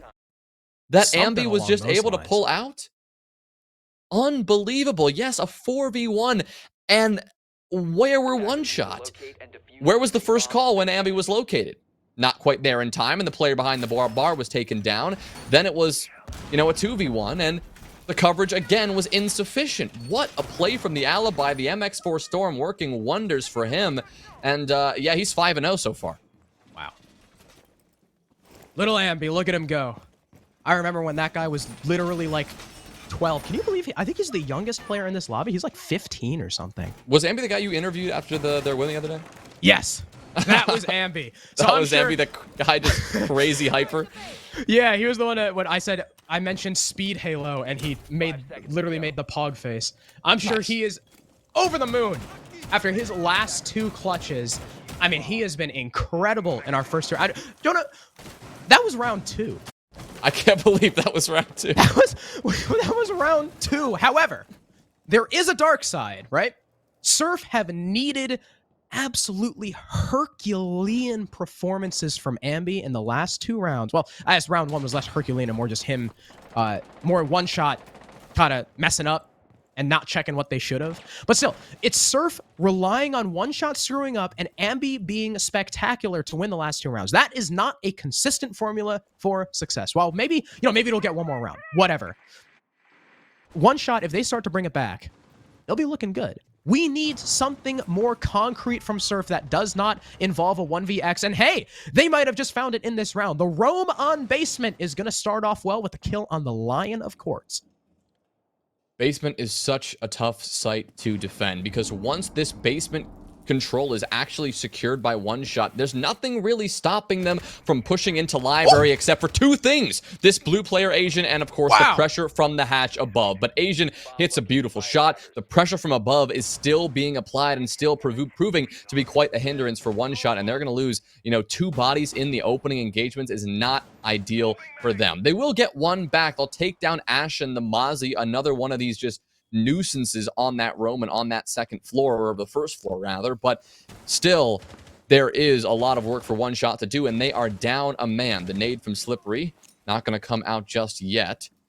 They still have the 2 hard breachers they theoretically need here to get this site open and actually get a push going, but they still haven't dealt with these players up above. And Spiff, if unchecked, is going to decimate any push that comes in from that main breach. You still have somebody all the way on that top floor now rotating down. That's Ambi, who can just spring in and flank you at any time. So with the last 60 seconds that One Shot have, they have to make the decision. Do they want to take the time and actually clear out the rest of this map, or do they want to push into the site and risk what could lie from above? It looks like they're going to take the latter, just risking it all, pushing in, and Kilo finds one. Reed has also been dropped. Spiff will, no longer be a factor here, and nor will Reed. Finally finished off. So it's going to be that 2v3. It's Asian, though, to get that double kill and to equalize us in a 2v2.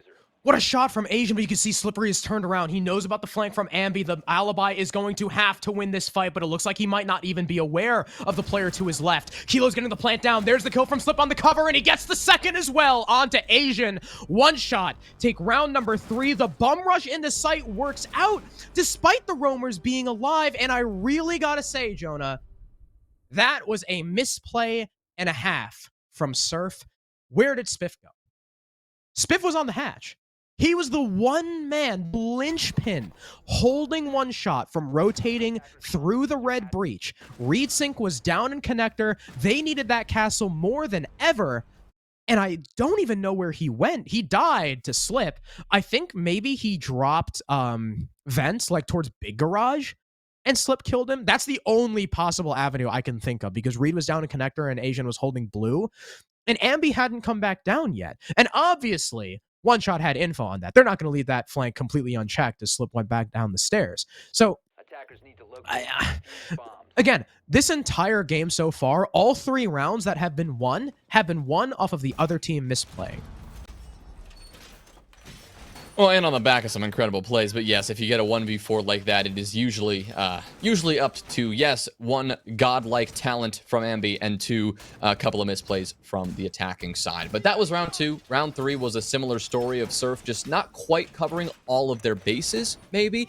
And yeah, we're not sure where Spiff potentially relocated to. I mean, that's the problem with Basement, right? Is that you have very few options as a defense to hold down the site, but the options that you do have are incredibly potent and incredibly important for the attacking team to actually clear out. What's less important for the attacking team to clear out is the 3rd floor roam, right? It is easy enough for somebody to watch a flank, as Slippery proved in that last round, and if you are leaving your teammates on the site out to dry, you are relying on the ability of that flank to not only get the kills, but win the round entirely. And as long as there's somebody on that flank watch like Slippery was, that is a hope that is really not going to live very long. But interestingly enough, Harrison, despite Surf's misplay in that those last few seconds there, they're actually going to head straight back to Basement and do it all again. Yeah, I guess figuring, hey, if we just have someone watching that hash, that round doesn't go that way. And I mean, that's certainly extremely possible. That is a run out and a half from the Vigil. He will distract the Lion for a moment, but it's Reed with the TCSG. And even, wow, Slippery is going to say, wow, that must have been an incredible shot. And we do know, whether it be on the Goyo, whether it be on the Cade, Reed does really like the Slug Shotgun on this site for whatever reason. And on this map in general, I've seen him play it on multiple sites here. So Reed Sing's going to get the first. There's a follow-up C4 from Ashen as well onto Storms, and there's your 2 entries done and dusted. Left with Kilo, Swinlin, and of course the 3 support players. Now, yes, they do have burn, they do have nades, but is it going to be enough to open up this wall? This is going to be enough to deal with these final few players as well. I mean, all of these players as well who are still holding important power positions. Reed, who got downed in connector last time, he is very much a factor with full HP, as is every single Surf defender. Reed still has a C4, mind you, and could use that later in the round, but won't matter if every player dies to bullets before the C4 can actually be a factor. There's Spiff following up on Ambi's kill, and it's just going to be Kilo up against 5. He'll try to quick peek, maybe find one, but there's that Reed C4 I just mentioned. It'll fly around the corner and it will send Kilo sky high. The round over. One Shot cannot go for the repeat on the Basement site. It's Surf to make some adjustments and to now extend their lead once again. It is 3-1 on Chalet defense here. Surf on their own map pick is making One Shot just look like they just do not have it all clicking. Yeah, and it looked like the adjustment from Surf wasn't anything incredibly special. It looked like it was just to get more aggressive. I mean, what was the difference? Surf won their, not Surf won their fights because Surf were doing it in the round prior, but Surf won their early fights and did not let it slip away. I mean, Reed destroyed Slip. I assume the long angle, like from pillar, like through the soft wall on Wine down into Big Garage. I assume that's where the shot was because that's where Slip came in last time, and that's where Reed was holding last time. Storms then got C4'd. It's 5v3, and what are one shot to do? With no roam clear, not a lot of utility for the execute. I mean, they just walk in and die. That's what they do. Surf continue to mount the pressure. They do not let one shot get comfortable. They keep swinging and taking fights, and well, one shot can't do anything. And now for the first time, we are going to be seeing Master Bedroom. All 4 sites have now been played by Surf. Kudos to you for showing us all of them. And they've got a little bit of an interesting castle strategy set up. They've got castle and Aruni Gate stretched all the way to the library side of things. Surf do not want to let this area of the map go, or well, if they're playing for fall off, they do not want one shot to be afforded any free control. And we've seen one shot take a decent amount of time to get things going, both in a couple rounds here on Chalet, as well as on Clubhouse. They've been rather slow, and if Surf can keep playing that aggressive game, keep shoving things forward at one shot and slowing them down more and more and more, that could be their recipe for success. One thing, I mean, obviously the castle barricade setup, love to see this kind of creativity. The one danger, of course, though, is that Asian and Ashen, players who look to be very close to each other on the map, actually, you know, got themselves a little bit quite separated from one another until Asian, of course, rotated out of library. That top of fireplace hall position, that balcony, is not a position that is safe to hold anymore from Surf because a castle barricade would block their retreat if they ever tried to sneak away. But Asian, he's been able to retreat from library, smartly not going into that top fireplace position, instead rotating down towards those blue stairs. Now, the rest of this one-shot clear is well underway and continuing to push through. There's a C4 from Ashen. It'll land damage on a Slippery, but no kill, but it will allow him to push up aggressively, maybe using it as sound cover for the heavy 3 armor push steps, and it'll work out for 2! Ashen lining up not just 1, but Swaylin as well, and Asian finds Quartz, and just like that, Jonah, a minute 20 in on just the east side clear. Well, the entire round is falling apart. Rather, less east side, more south side. It's just Storms and Kilo. 2 versus 5. They've got time to play with, but man, that manpower hit is gonna do them in. I mean, there's still 3 gas canisters from Spiff. Surf are still completely 5-man strong, and one shot have 1 nade, and I don't even know how much of Zoph's utility they still have left. They don't even have drones on Kilo. Oh, Storm's a start of utility. There you go. They've got 1 nade and a Mav Torch. Yeah, Kilo also has no idea where Spiff is positioned, just sitting close on the other side of this wall, and I would think that Spiff is actually going to be willing to take this fight in a moment. He may just peek up and just kind of fry Kilo if he hears the Maverick too much on that wall, but Kilo will back on off. He doesn't want to be on the receiving end of that fight. I'm just kidding. He's actually going to be right back looking at that long angle before eventually backing away. Surf has a lot of intel to work with, though, and despite all the intel, even the hard pings, Storms will still be able to get the kill onto Spiff, who was a little bit too forward positioned for his own good. Now, the rest of the defense is going to fall on these final 4 players who, you know, have a ton of utility and a lot to work with here. And, I mean, Storms and Kilo just sitting back, looking for this push to go. 15 seconds remaining. Now they're just going to bum rush their way through Piano. Ambi fries the first with the 416. Storm's last player standing has really no chance here because Surf are not budging. Ambi again through the soft wall will get the job done, and it is Surf who continue to clean one shot out of this map, and one shot just do not look as put together as we might have expected. Now, Chalet is looking like it's through and through a Surf map, and that really started out, again, like I said, with that roam clear, with the south side clear from library, that one shot we're trying to do. First off, it didn't look like they had a lot of intel to work off of, right? After those 3 kills, they were left with 2 drones, and they were already somewhere placed on the map, I believe. Ashen starts things off with the C4, which doesn't necessarily land a kill, but was acting as sound cover. He swings out, gets Slippery, and I think Swaylin was maybe looking through the library soft walls. Either way, wasn't able to react in time, and Asian, still over by blue stairs, gets a pick of his own.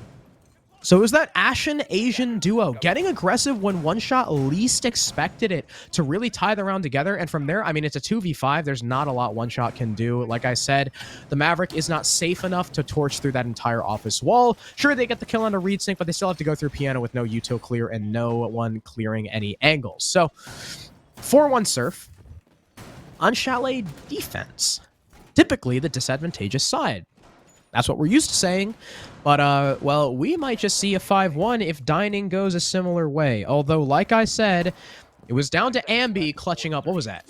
A 1v4, 1v3 as the 1v4. Echo? And you can't be like, all right, boys, do the same thing. That'll happen again. Because you can't do that. It's not a recipe for success. That's not a consistent response.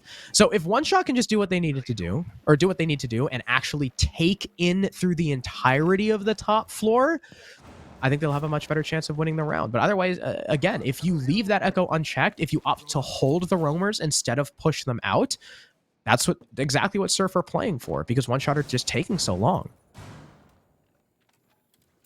What's even more concerning is that one shot elected to start on the attacking side. I mean, naturally it is this attacker-sided Haven, or often can be, and it has just not been the case for one shot. And they do not want to be in a position where they have to go for some sort of a reverse sweep. Being down 2 maps in a best of 5 is a terrifying prospect, especially if they're the very first 2 maps that you come out to play. Already things are off to a rocky start for one shot in this final attacking round that they have. That 5-1 split just looming around the corner, as that first blow will find the Yana and shut down Slippery for the remainder of the round. Sitting only at 6 kills, but at the top of this leaderboard right now, because one shot have been stifled just on every which way. In terms of the utility game, at least, that is something they can continue to wield. I mean, they've got this office wall open. They've got that angle they need into the top floor, and they've forced Asian back once again to that deployable shield position. But Storms this time around has his mind set on actually clearing out that shield rather than letting Asian sit here for the remainder of the round. The shield now burned. Asian still present though, and has the support from the Jaeger of Spiff still sitting in Solarium. That's why Kilo is going to step up. He'll take down Spiff, and there goes Asian quick to fall. A nice duo push on that top floor, and the entire hold that was so powerful last time will fall with 60 seconds to play. And there we go. One shot will make the proper adaptation, completely clearing top, taking control of Solar, because not only does that mean they kill those roamers upstairs, but it also denies Ambi his rotate up to play safely on those yokais. And in fact, those yokais are nullified by storms from up above. Now it's just Ashen and Reed who will get a 1 kill. Nice one from Ashen. The C4 has already been used, so he doesn't have that at his disposal anymore, but just sprinting in, slam Swalen, and we've reached equilibrium. 2 versus 2, and look at Reed. 3 gas canisters in his pocket, still with less than 30 seconds. He'll let it go. Storm's taking a lot of damage, but Kilo still takes out that smoke. Now it's Ashen, revolver in hand, in a 1 versus 2. He'll spot the Maverick, but be unable to land the shot. He'll kill Storms. There's the one tap, and what? Ashen! It's high noon. There's the 1v2 and 5-1 half for Surf. The disrespect and the incredible clip. That one's going on Twitter because, good God, Surf cannot lose right now. Winning a 1v2, stuck in the middle of kitchen with attackers on both sides of you with nothing but a Magnum. I have no idea how he just won that. That was... What a play. What a play, and my lord, that has got to absolutely destroy the mental of one shot or whatever they had left. I mean, if there's any team to make a kind of comeback like this, I mean, yeah, it's one shot, but Chalet really does feel almost done and dusted, doesn't it? I mean, a 5-1 defensive split, and one shot are left floundering. They're left with a bunch of question marks. They don't really know what works and what doesn't, because they just haven't had enough winning rounds on this map to find that formula for success, that when they have it, we know how well they can play, how well they just, you know, stick to their guns. They find something that works, and they just burn through a team in seconds. But that has been the complete opposite of this entire map so far, Harrison. Have one shot taken a timeout yet? They have not on this map. Why? I don't Just know. take it, bro. You gotta do something. I mean, hey, maybe we'll see it on the new half, but Surf have... I'm speechless. I don't know what to say about that clutch. Ashen just... I mean, it's Ashen, right? That's Ashen. In a nutshell. That round was Ashen. And, well, if you want to play up against and get absolutely dogged on by players like Ashen, you can sign up for our mini tournament next week from the 3rd to the 5th. You can sign up for our standalone tournament. Of course, $5,000 on the line, another Pro-Am spot, and the Stage 2 qualifiers are coming up on the same week and the week after that, from the 7th to 9th and the 14th to the 16th. Exclamation point play for the sign-up links. If you want to join our Discord or follow us on Twitter, you can do exclamation point Discord, exclamation point Twitter in chat as well. Of course, we love the viewers. We love all you guys, but it's really the players that make the league worth it. And the more we get, well, the better the show we can put on for you guys. But like I said, 5-1 Surf, they're looking unstoppable, and they're going to start with their blue burn. Smokes go out. That shoves Storms back just a little bit. The nade comes in, and there's the shield done and dusted a minute in. Far more efficient than One Shot ever was on this clear. And that is so bizarre to say. The CL team, the team in SI closed quals, did not clear that shield as fast as this stack of T3 legends. And it's going to continue once again with Surf in the upper hand. Kilo has already been shut down. No more kills for him. No more impact felt on that Malusi. It's going to have to fall on the shoulders of both Swaylin and Slippery, who are the final 2 players on this top floor extension, but holding this one down with a surprising amount of confidence, considering that shield has already been burned. They are still sticking with their guns, and it's working. Swaylin lines up 2. Now he's cut down to 1 HP. Players pushing from everywhere, but he's got support from behind. Slippery will support him and take down Reed. They cannot deal with this top floor clear just yet. It looks like I hinted at that shield may have been the indicator that Surf had gotten the clear completed, but far from it as One Shot refused to leave. Yeah, the top blue clear was effective, but in the chimney, Surf are completely shut down in library, and there's Storms playing around the top of the staircase perfectly. He'll land 1 pick, Ambi will refrag, and who has been one of the most clutch players in this map so far will have to take out 3 more, but Swaylin shuts him down. 3 kills, the alibi playing his position, I mean, perfectly. Not a single flaw in the gameplay. Sure, he maybe overexposed himself to the Thermite fighting the window, but that's because he knew he had support. The Jaeger of Slip came up to kill Reed, and Surf were, although, taking blue effectively, completely denied control of library. Well, Crow, in that round, you mentioned the standalone tournament coming up next week, and I wanted to add one thing, because T3, a lot of these pug stacks often are known for their inability to maintain a team and stay together. And so if you want that Pro-Am spot, the idea was you have to get through the qualifiers, get through a split, which is 3-4 weeks long. And even though that's short as league's really ever going to give you, that's still more time than a lot of these stacks can maintain. The beauty of all of this is that if you want a Pro-Am spot, you can fight for it as long as you can hold a team for 3 freaking days. If you can maintain a stack for 3 days, you have a shot at playing against pros, at playing against the best the NA scene has to offer. Just wanted to throw that one in there because I just find that amazing that there is the same $5,000 prize, the same Pro-Am spot available just in those few days next week, the 3rd to the 5th. So again, exclamation point, play in the chat to get information about how to sign up and about how to join our Discord. So just wanted to throw that in. Yeah, that is a good point. People, just hold a team together. It is quite simply 3 days. that easy. But One Shot, they take their first defense in beautiful fashion, I might add, thanks to Swaylin. Right? We talked about Swaylin. We hyped him up in the pregame.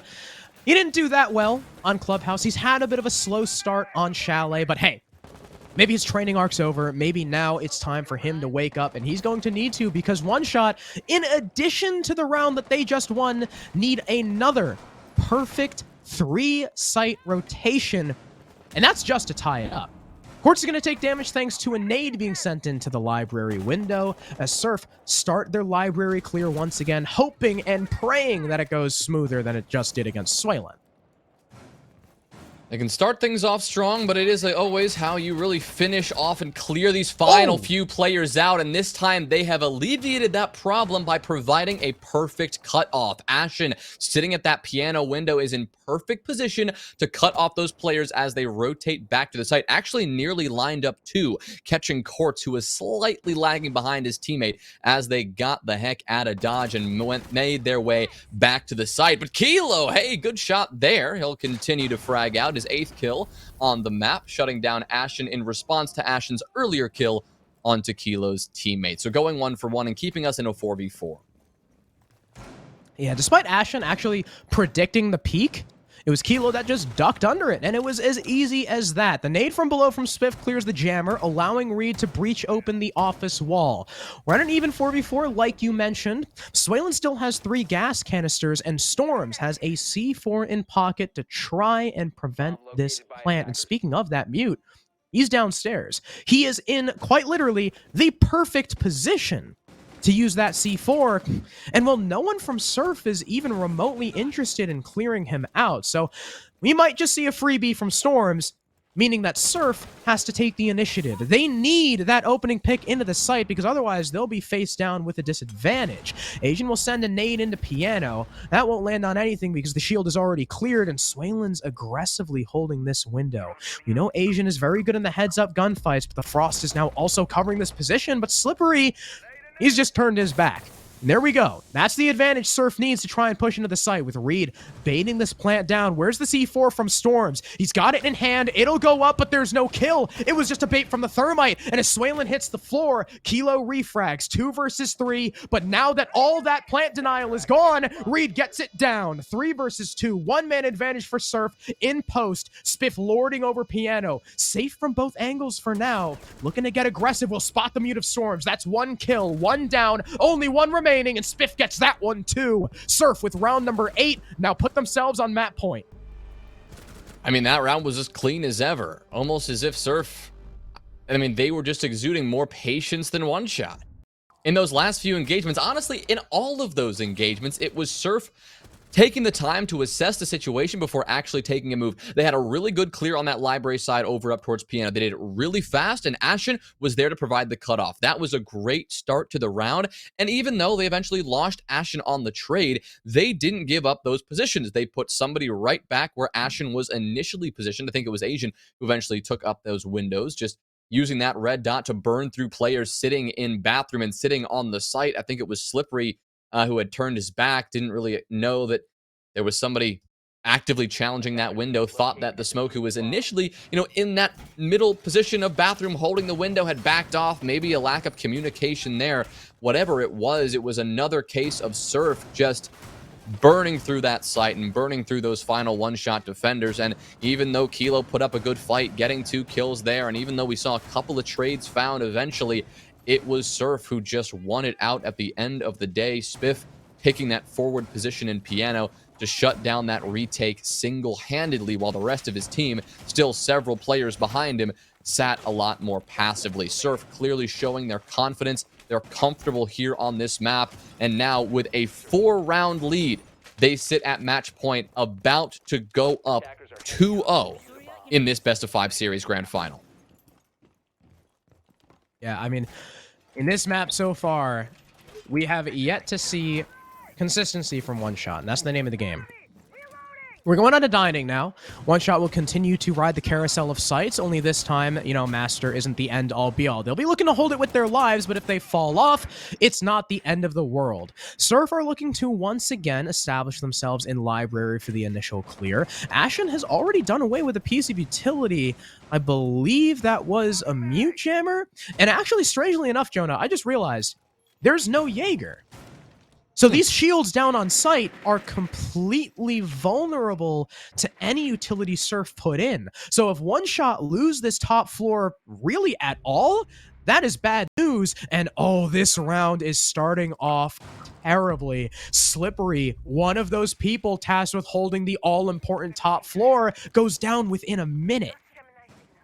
Well, that's just what you said, Harrison. Without proper on-site protection, it's more important for the top floor hold to be as clean and as effective at delaying time and maybe getting a couple of frags as ever. And already you've lost one of those players. Storms is now going to have to step up, but he can't deny that breach. I mean, the office breach has now been opened wide by an exothermic charge, and even though there's some intel that One Shot are working with, they know where Asian is positioned. Can they act off it just yet? It doesn't seem like they can. These defenders have since been forced back, unable to step up and hunt for that frag. The ones on the site have to be even more careful about when Surf decides to push in, because just like you said, Harrison, they are lacking in those projectile denial protection. All those ADSs, all those Wamai maggots, we're not seeing them come out from One Shot right now. Storms still antsy, looking for these kills on the top floor, but Surf are not giving him the opportunity. Instead, they're turning their focus to the bomb site, sticking somebody way back in Fireplace Hall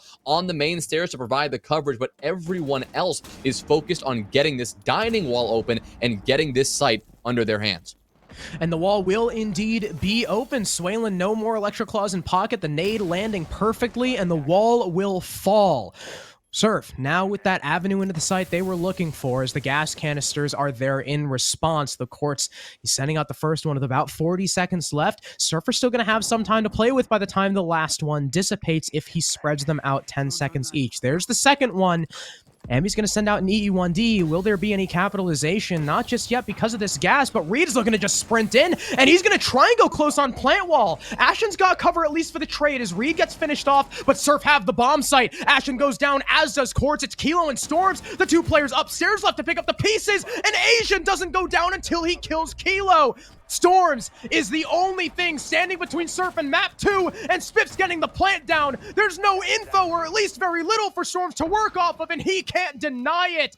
1 versus 2 now post-plant for Storms, and they know he's upstairs. Spiff is going to back off all the way to the corner, right outside short, and I don't even know where Ambi is. I doubt Storms does either. Now he's actually outside the double door of lobby. Both these last attackers are watching here as Ashen finally bleeds out, as does Quartz, and the shot is landed from Ambi. Surf with round 9 and a dominant Chalet 7-2. I mean, the dominance continues. I mean, they come out on map 1 and they put on a show. They come out on their own map pick and they do not step off the gas, and that is all you can ask for from a team of this caliber. They are shutting down One Shot. They're making One Shot, I mean, look like a completely different team, and that is hard to do. One Shot is a team that has been through the ringer, that just only weeks ago qualified for SI close quals. They are looking to get their ticket to an international event, and they are losing right now to Surf, and they are like by a considerable margin. That was what, a 7-2 on Chalet, 2-0 so far in this best of 5. Now One Shot need to pull out the reverse sweep to take this grand final and book their ticket to that Pro-Am.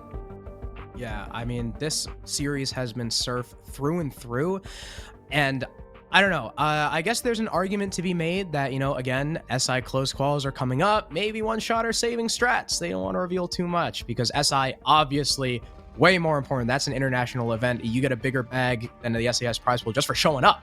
So, you know, if One Shot are saving strats, blah, blah, blah, whatever, but that doesn't take away from just how incredibly Surf have been playing, because it's one thing for One Shot to be saving strats and the game to kind of be, you know, still somewhat close, but Surf have just been looking good, man. I mean, like, I don't know what else to say. 7-2 on Chalet. There was not a single round where it didn't look like Surf had at least some sort of advantage heading early. I mean, even in the 2 rounds they lost, right? In the 2 rounds they lost, one of the garage defenses, they started out with like 2 opening picks. It was just Slippery on the cover and Castle not watching the hatch at the appropriate time that lost on the round. And then in terms of their bar attack, right, their top blue take was really, really good. They just couldn't take library. So I mean, I think that was the one round I'd say where One Shot definitively had the advantage throughout the entire round. Otherwise, Chalet was Surf through and through. There's not much else to say about it. Well, the only thing we can do at this point with 2 maps concluded is look towards the future. Look towards map 3, theoretically where our series, our grand final could end if Surf win it out here, or where the miraculous comeback could begin. We've got Cafe coming up next, followed potentially by Oregon and Coastline. But again, it is all dependent on if One Shot can take a map, because right now Surf are proving that is much harder than it would appear. So final thing to do before we go to this quick break, though, is thank another one of our wonderful sponsors, Mavix Gaming Chairs. The holiday sale, unfortunately for Mavix Gaming, has concluded, but it doesn't mean there's a ton of incredible sales and discounts to be found on their website, www.mavix.com. If you go to mavix.com/nerdstreetgamers and you use your code NSG55, you can save $55 on the Mavix Gaming Chairs, the exclusive chair partner of Nerd Street Gamers and Localhost. All Mavix Gaming Chairs feature the Future 9 functions of critical ergonomic to support gamers everywhere. And, well, seriously, sitting in this chair all day, that is support that I could desperately use as well. But we're going to take a quick break. I'll get a chance to stretch my back here, and hopefully One Shot will get a chance to regroup. If we want to see this series competitive, we've got to see One Shot bounce back in a big way. Map 3 right after this.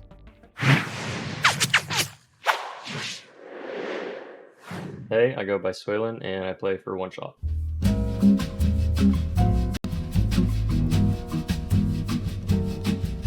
Obviously, I think it's super important because, you know, during that off season, you just have months on months of just kind of sitting around, not doing much, mainly just scrimming, and, you know, it can get pretty boring. A lot of players can, you know, lose motivation, so it's really nice to have something to, I guess, like kind of grind towards and play forward, like during that little break in between.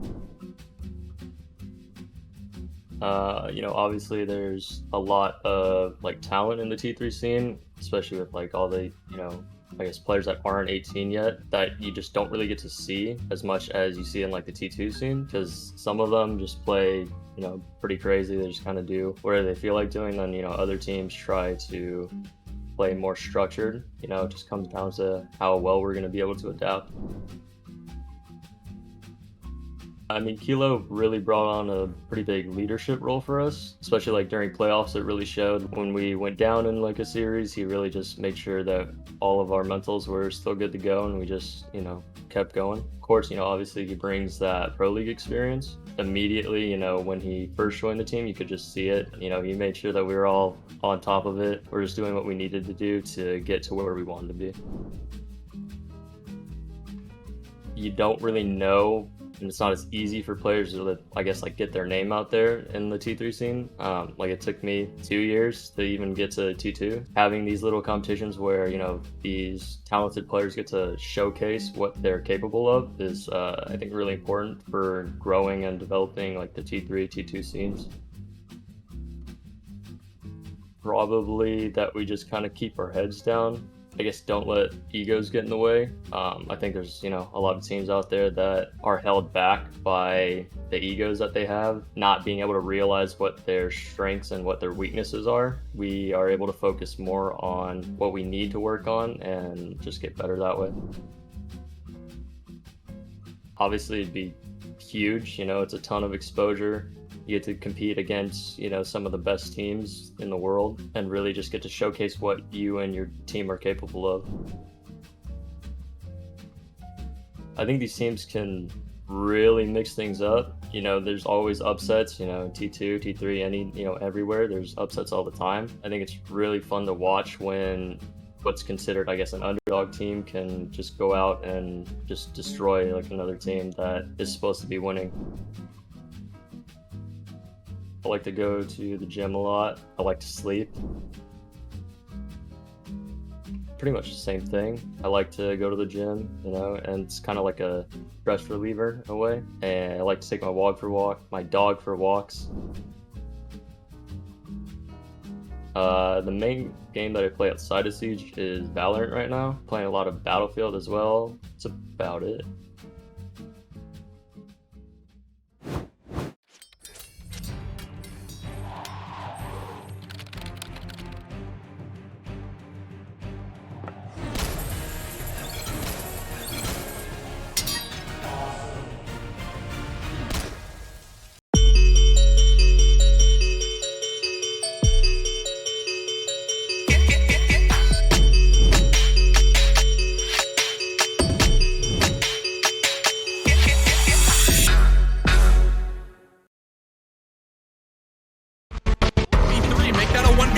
Seconds left. It's gonna come down. We're making a third as he looks up. Bacon he finds the draw three.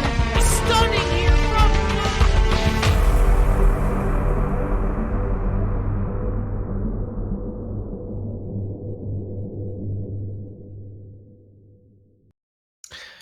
Well, and a bit of a maybe unexpected turn of events for a lot of people. One shot, our resident Challenger League team are down 0-2 to Surf after what was a close Clubhouse and an incredibly dominant Chalet. We head on a Cafe, and this is where One Shot need to mount the comeback because, I mean, if they lose their best map, well, I mean, it's not like they have any chance for a comeback because the grand final will be over. Right, I mean, we're already 2-0. Surf already poised, I mean, to win at any time. We're on map point kind of all the time, right? Because they can always win one of these maps, and One Shot have to pull out the full reverse sweep. On Chalet, it was dominance. You put it perfectly, Harrison. It was One Shot just unable to quell the just Surf performance that they put on. I mean, starting from the first round. Oh. Starting from that first round, we knew this map was going to be something. It started with Ambi 1v3 Echo Clutch. Then round 2, it was a 1v4 Ambi Clutch. Also from Ambi. Also from Ambi. And I mean, all around, it was such impressive stuff. I mean, even after all of that from Ambi, it was Ashen at the end of the day who tops the leaderboard, a 1v2 Magnum Clutch as the Kaid. I mean, well-deserved 1.68 top-rated player for this game. Going 13-6, +3 on the entry. Not much more you can ask for from one half of that entry duo we talked so much about. Yeah, Ashen so far through these last 2 maps has been incredible. So much so that Asian hasn't even really needed to step up all that much. Map 1, it was Reed Sync joining him at the top. Map 2, it's Ambi. We saw 2 incredible rounds from him. And Chalet, unfortunately, One Shot just could not get a foothold. But now we go on the Cafe. And I have to say, looking at this map pool, if One Shot are going to be able to take any of these maps, it's gonna be Cafe. It's gotta be. And now it has to be Cafe. This is probably One Shot. Obviously, Jared Casanova is, I believe he was in chat earlier, whether he's watching on our stream or Super Stream, which you can tune in at as well. I don't know if he'd agree, but I know in the past, this has been One Shot's best map. You do not take One Shot to Cafe. They beat PB on this map, which coincidentally was after a timeout. They actually came back from quite the deficit. They are a great Cafe team.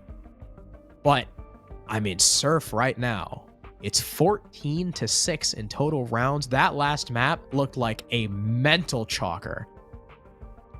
And for some context, Casanova, I don't think you mentioned it, is the analyst for One Shot, putting a lot of work in on the back end, in case you didn't know that. But yes, it incredibly important, especially now, for someone to step in, someone other than the core 5 to step in and say, hey, we need to rework things. We need to reset mentally, pretend this is maybe a new best of 5, right? You're starting fresh. You've got to win 3 maps in a row because we know they can. I honestly expected this one to be One Shot dominance rather than Surf dominance, and it has been completely the other way around. And that's what's so incredible to see, I mean, at least from Surf's side of things, that they have come out and put on an incredible show. But for One Shot, now they need to start things up. No better map to do it. They've got to do it, but no better map because Cafe is a very comfortable place for them to be. They've excelled on this map in the past, but they haven't been performing so well tonight, even on places and even in situations where we would have expected them to. So as much as I want to fall back on lessons we've learned from the past, I would be a little bit wary to put too much stock into One Shot is good on Cafe, they're going to win kind of rhetoric. Yeah, and I just gotta say, I mean, Surf, you just have to be ready for him. One Shot cannot be, like you said, that One Shot can't just be like, oh, this is our best map. You know, we got this. They got to be on their toes. Flores and Thatcher will be banned out. Fun fact, this is actually our first map of the night with Thatcher banned, which is a little bit interesting to say, but he's been up both our maps so far, but we won't see him on Cafe. Mira is sure to follow. Surf, of course, also taking Flores out, as we know they like to do on shield-heavy maps. I would say Clubhouse probably isn't as shield-heavy as either Chalet or Cafe, but they're also going to mute. All right. That's a little bit of an unorthodox one. Still a very good ban. Again, both teams like to play that drone denial. I guess Surf maybe figuring, hey, their drone work is a little bit better than One Shot's right now. So, you know, banning the mute, we're not going to let them equalize there with those signal jammers, what have you. But either way, that's going to leave the Valkyrie up for the first time tonight. And Surf with Valkyrie is scary. Well, Cafe with Valkyrie, no matter the defensive team, is terrifying because not only do you have the constant prospect of a Valk cam outside and the constant jump outs that are possible on this map, but if you think about this way, the way the map is structured, especially on that main area in that pillars room where you can see all the way the entire top floor bomb site and the whole pillars area on that first floor, which actually goes to 2 different bomb sites. And then on top of that, you can see the brown stairs, a perfect overview that you're getting right now. All of that visible essentially by a Valk camp, right? That is just one example of how powerful she can be on this map, but really, you know that Surfer is a team that like to play aggressive. We've seen them do that tonight. We've seen them do that in the past. And on a map like Cafe, with doors and windows aplenty to jump out, all you need is a little bit of intel from one of those black eye cameras, and we are going to see Surf defenders flying out windows, taking gunfights, and taking heads. Yeah, this Valkyrie, I mean, Ashen was already a titan on the first 2 maps, and now he's got plenty of info to work off of. Now, I do like the pick from One Shot, obviously, because the Valkyrie is being brought. That means IQ is going to be played. Not only is she going to be useful in finding those Valk cams, you can also use them to find things like Electro Claws and such. So I'll be looking to Swaylin to make good use of that gadget that oftentimes kind of falls by the wayside just because it doesn't add any hard direct utility. As Ashen throws out the cam, Quartz is going to spot that cam and yet still go baiting out the rappel. It looks like he knows the cam was spotted out, but maybe his back was turned when it was sent outside. Ashen's going to go for a run out reveal himself, but Quartz has not rappelled up just yet. And then, I mean, we're 45 seconds down. One Shot haven't made too much progress into the building yet. Well, the one thing they have done, which I think is still important, is avoided a couple of interesting and potentially dangerous situations, right? They avoided one run out from Ashen. They avoided, a couple of those black eye cameras. We've already seen them identify them and take them out, which is incredibly important. That's exactly why Swaylin is running the IQ and why this is more essential than ever before, because we highlighted how powerful the Valkyrie can be.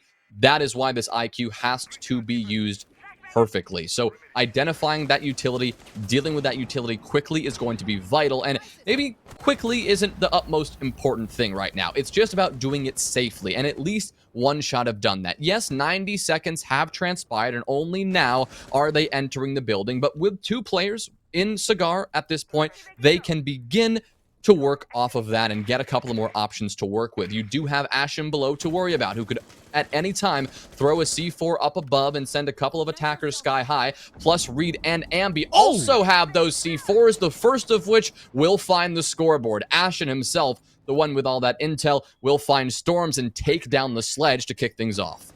Now, this is reading, remember? Oh, no, sorry, this is bar. So this is, Sledge isn't as important as he would normally be on another site such as Reading or such as Kitchen. And we're really just losing nades. You have another set in Slippery, but Slippery's only got 1 left and maybe a gone.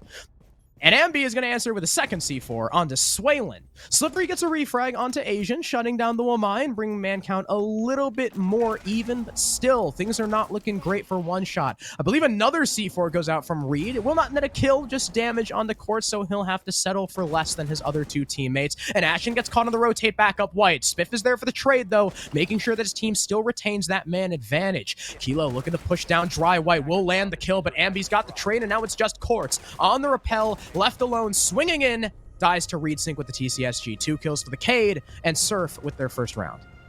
So unlike the 2 previous maps we've seen, both of these teams agree that this is defensive-sided. It was Clubhouse, both teams wanted to attack. Chalet, both teams wanted to attack. Here on Cafe, both teams wanted to defend, and clearly Surf know how to defend. That was another clean defensive round for them, working incredibly well off one another over in that White Hall especially, where we saw 3 players at some point take engagements with those one-shot attackers.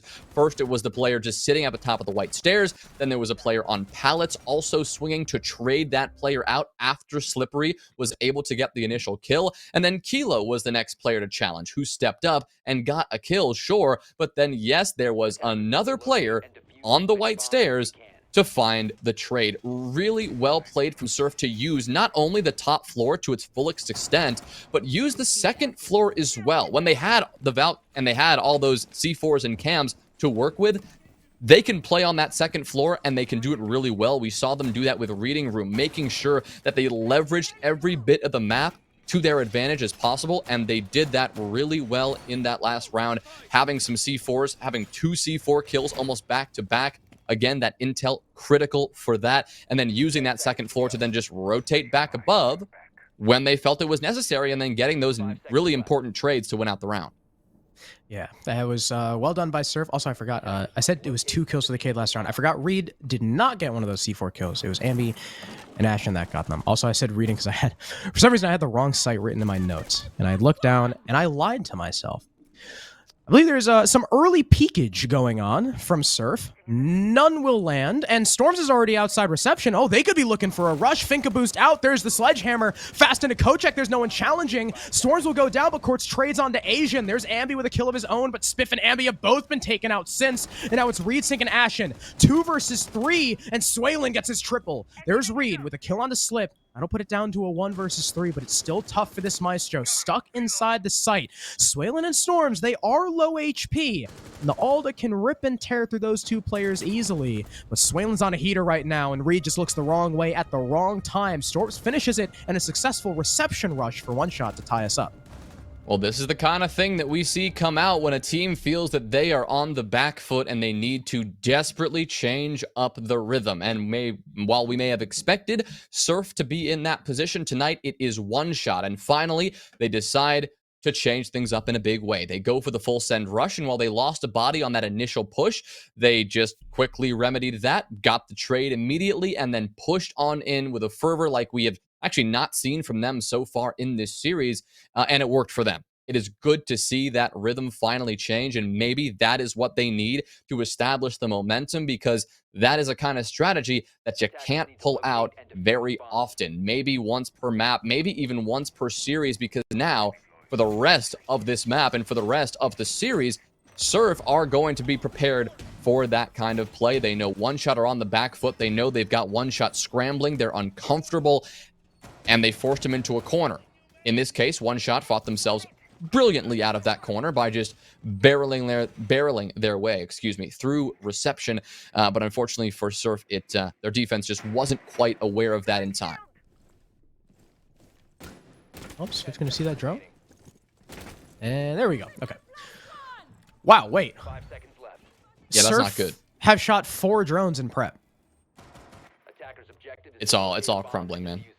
Well, all right, 6 drones left for 1 shot, leading into the action phase. And once again, Surf are roaming, and 1 shot are not rushing. So I imagine we'll see a proper clear here from this attack, going for the full top-down take. And you can see Storms rappelling up to the roof is going to be our first sign of that. Ashen's got a cam, though. He could be looking for an early C4. He'll see the sledge. Here comes the explosive, but it's way too late. You got to be a little bit earlier than that, Valkyrie. You can give him time to react like that. And well, that's just a wasted nitro cell. That's, well, not only a wasted nitro cell, but I guess a wasted cam, too. So a little bit unfortunate for Ashen there, but I'm sure he's not too worried about it. It's not a body lost, at least, and he's still leaving Asian to cover the top floor as the Malusi. Swaylin Twitch drone in the middle of the site will get taken out there pretty quickly by Reed, so he'll have to pull out that second Twitch drone and send that one in. Doesn't seem like he'll be able to do too much with it because there is a lot of coverage from Surf, and they are now wary that a Twitch drone could come sneaking around a corner. But, I mean, talk about sneaking. You've got several players going for a bakery direct approach while Quartz is crouch walking on the roof. Maybe hoping to have a little bit of surprise maybe in store for Surf if he's on this solo roam clear. There is 1 player to deal with, Asian, who's sitting on stage in piano itself. Quartz will drop down, but that is going to make a pretty audible sound cue. So Asian should be aware of that and know he will just kind of swing out and fall. Storms will get a second. That one onto Ambi. Good angle all the way up through that prep ceiling, taking out the player sitting up above. So now Surf in a 3v5 are going to have to find a way to recover in their own right. And One Shot have spent a lot of time in Bakery because Quartz is on the solo roam clear. It allows a lot of coverage for One Shot as they now turn their attention upstairs, figuring, hey, now that Ambi's dead, we can go ahead and try to make use of our sledge. But in he comes and down he goes. Ashen will land a very nice shot, and Quartz can't find the refrag, but Swaylin does. And as Reed falls on the site, it leaves it up to Spiff. Don't whiff. 1 versus 4. Staring down a Finka LMG right now, who peeks into the breach holes, takes a little bit of damage, but Spiff can't find the kill as the ceiling above him starts to fall away thanks to the sledge, or sorry, not the sledgehammer. I'm not sure what just blew up. Something blew up. Maybe it was one of Quartz's impacts. I don't know. Spiff is going to re-engage into prep, slowly crouch walking his way through, careful not to expose himself to the top floor, but Kilo is already pushed in towards Whiskey, shoots Spiff in the back, and that's another round for One Shot. All right, there you go. It works for One Shot. Unorthodox yet again, but it got the job done. Not often do we see both a top floor roam clear and a big Bakery direct push, but you can make that work if the top roam clear is only one person. It was just Quartz who did it all himself, and it worked beautifully. Another strategy that is hard to do more than once, but because Quartz was able to catch Ambi off guard, that was Asian rather, off guard upstairs, I think, on the Malusi. He was able to just essentially control the entire top 2 floors by himself. Eventually, there was a bit more presence, and we saw the Valk come back up the brown stairs and try to prove a bit more of a factor in the round. But at that point, with Bakery being constantly under threat by the rest of One Shot, and with somebody kind of sneaking around and coming in from that top floor, Surf wasn't quite sure where they wanted to put the majority of that defensive focus, and because they had already backed off the site, there was nobody else to support that Malusi on the top floor, and it again is a story of One Shot doing a nice job, taking advantage of a couple of maybe more surprising plays, catching Surf off guard and taking the round as a result. We find ourselves on Reading, where Surf will, of course, hold upstairs for as long as humanly possible. One Shot right now on their roam clears have been something fierce, though, and Surf are going to have to be ready for that, as One Shot really have not slowed down at all this map, with the exception of round number 1, where it just didn't look like they were operating off of very much info. The next 2 kitchen attacks have just been go, go, go, foot on the gas, and Surf, interestingly enough, have been falling to the aggressive game that they love playing themselves. But now, One Shot will be staring down shields. They'll be staring down plenty of utility on the top floor. And, well, Ashen is staring down the red hatch, looking to maybe catch the sledge. As he pops it open, Ashen has challenged this hatch at least 2 out of the 3 rounds we've seen played so far. Storm's very cognizant of perhaps another aggressive Valkyrie play. He's very wary about opening it, but here he comes, and, of course, he's not exposing himself to Ashen. He's a smarter sledge than that. Ashen will be unsuccessful. He'll rotate back downstairs to hold onto the site with his team. And interestingly enough, Reed has actually extended all the way over towards Train, of course assisted by Castle Barricade. So if One Shot decide to go to horizontal, they will not be forfeited this control for free. Well, the danger of that, of course, is Reed is probably in one of the more forward positions on that second floor, and as a smoke, you want to keep him alive as long as possible, so dangerous if he gets caught out, but it seems that, Surf have a pretty good idea of where One Shot are approaching from, and at least what kind of progress they've made. They have a good eye on exactly how to monitor that, because you do have Asian upstairs still, you have Ashen on the white stairs supporting that, so at any time, if this one-shot attack does take full top floor control, they're going to know about it, they're going to call it out, and likely Reed will be given the call maybe to back off slightly to have support from his team. For now, though, he will stay firmly in Train, looking towards the red stairs and seeing if anybody is willing to sneak on down and challenge him early. At least it will be droned out. Swaylin may be interested in dropping down because this top clear is still yet to be completed. Asian is still a factor. Still, there is Ashen and Spiff still sitting prepared to support this top floor extension, and One Shot are moving rather lethargically through it. Quartz may be hoping to support it from behind, but he won't be able to support his teammate who falls to the smoke, who we've already talked so much about. Reed taking down Storms, now looking for a second. And this is the first round we've seen, like you said, One Shot be a little bit lethargic, a lot slower on their clear, as I guess staring down the utility. They don't really know what to do. Reed got that first pick onto Storms. That's a set of nades now gone, and shutting down a lot of that horizontal clear. And now as one shot finally moving a cocktail, they'll see that it's been vacated as Surf have already wasted an ample amount of time. The C4 will go up, but not land any damage. That is a miss from Ambi. And now there's no more C4 at all from this defense. So that plant is going to be denied, or that at least that attempt is going to be denied by a single gas canister, which is now expended and not hitting Kilo. He could get this down for free. The LMG is covering, and he's going to get away with it because of poor usage of that gas canister and the early miss C4. Ashen's going to get one before Ambi is traded out from above, but this top floor hold is concrete. Reed goes down to Swaylin. We're at an even 3v3, and Asian is bugged out.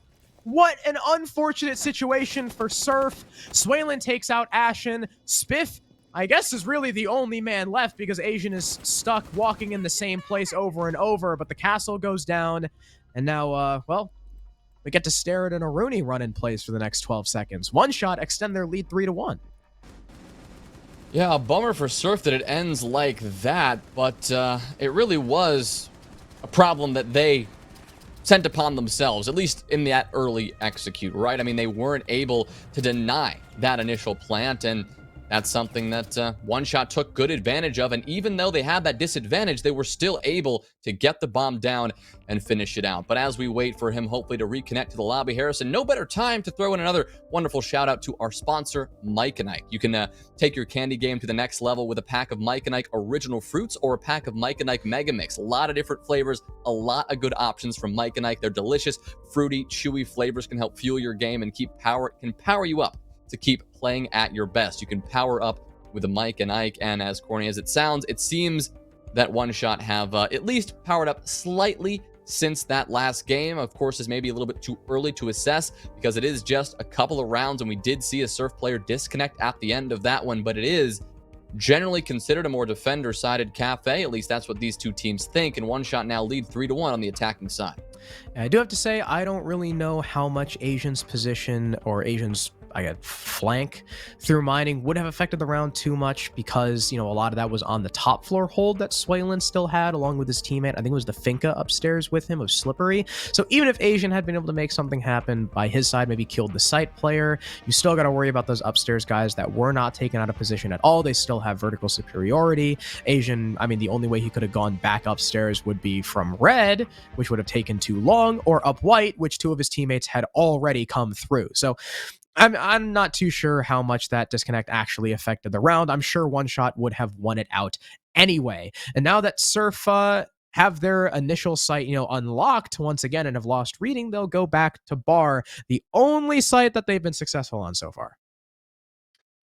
Yeah, Bar and Cocktail whipping that one out right away and winning that one, but unable to win a round since then. Instead of heading back to it in the round 4, they decided to go to reading, which was interesting enough, but because they had gone to kitchen twice in a row and been unable to secure it, they thought, you know what, why don't we just continue to change it up and make sure that One Shot stay on their toes. But that didn't quite work out. Even though they put together an exceptional top floor hold, they just couldn't quite deny the plant with all that utility that you said, Harrison, they still had in pocket on the site to use, and unfortunately for them, missed the mark by just a little bit. But they have 2 more rounds to recover. This one, a 3-3 split on Cafe, is just as common as anything else. So we could see them start to bring it back, as they are, again, back on a bomb site that they have won in the past. We've seen how important and how impactful these top floor holds have been, but if you do recall as well, we saw a lot of aggressive pressure enabled by this information from the Valk cams. Like you can see now, aggressive pressure being applied from this defense onto anyone from One Shot simply trying to approach the building. Reed is attempting pretty much the same C4 that Ashen was going for, operating off of sound cues. Here it comes, and of course, Storms is ready for it because it's happened like 3 rounds in a row.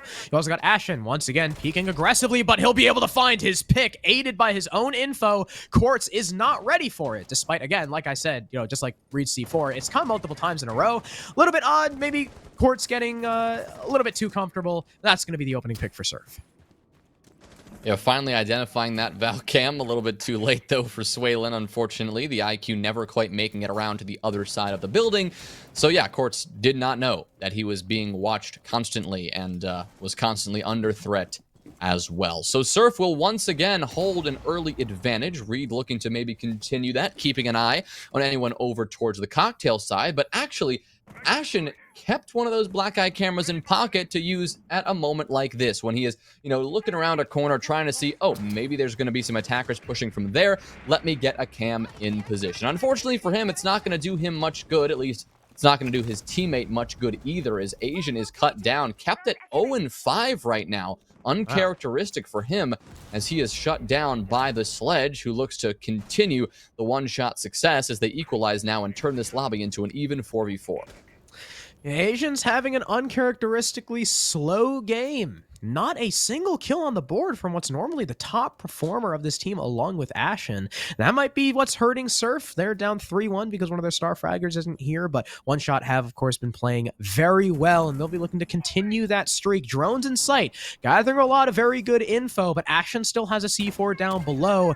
Ambi could easily rotate down there for it as well. Storms will get lit by that C4, finished off by Reetsync, but the plant is going down behind B2. Kilo able to get it down easily, completely unabated. Spiff is trying to kill the planter, but he can't catch Kilo on the fadeaway. The Hibana has since rotated, and the second C4 will miss, but Ambi downstairs using that C4 catches him. Spiff trying to get his way out of Freezer will go down. Reed is just holding the defuse. There's the cover from Ashen. No, he actually goes down. It's a triple kill from Swaylin. Nobody's watching, and Ambi's rotate is far too late. And now the IQ, he's downstairs. He can play with the scanner. Actually, Ambi, wow, he's going to land a complete turnaround on Slippery. That was quite impressive, but the time is wearing down, and there we go. There's the scanner from Swaylin. He is playing it smart, and there is really nothing that Ambi can do. He's forced to stick this defuse, and there's the finisher, a 4K from the IQ, all because the Valkyrie was looking the wrong way on the cover, and Reetsync could not react.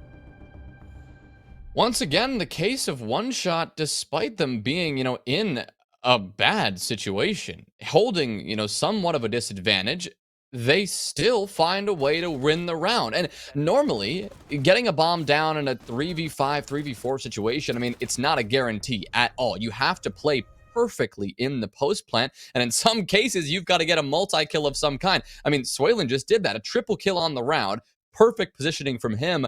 Surf have not been playing these retakes very well at all. You got to wonder, well, also got to think that maybe this is why Surf like to play more aggressively and try to play more frag heavy rather than objective focused, because maybe it's just not something that they excel in. And as we saw in now 2 separate rounds, even if Surf hold an edge, they are not using that man advantage to the best of their ability when it comes to the post plants. They're not playing off one another enough. They're not maybe being as patient as they should, and it's resulting in a couple of awkward situations like that. In a 4v3 with utility, letting the bomb go down, probably accidentally, and then being unable to really pinch those final players out and get the retake done.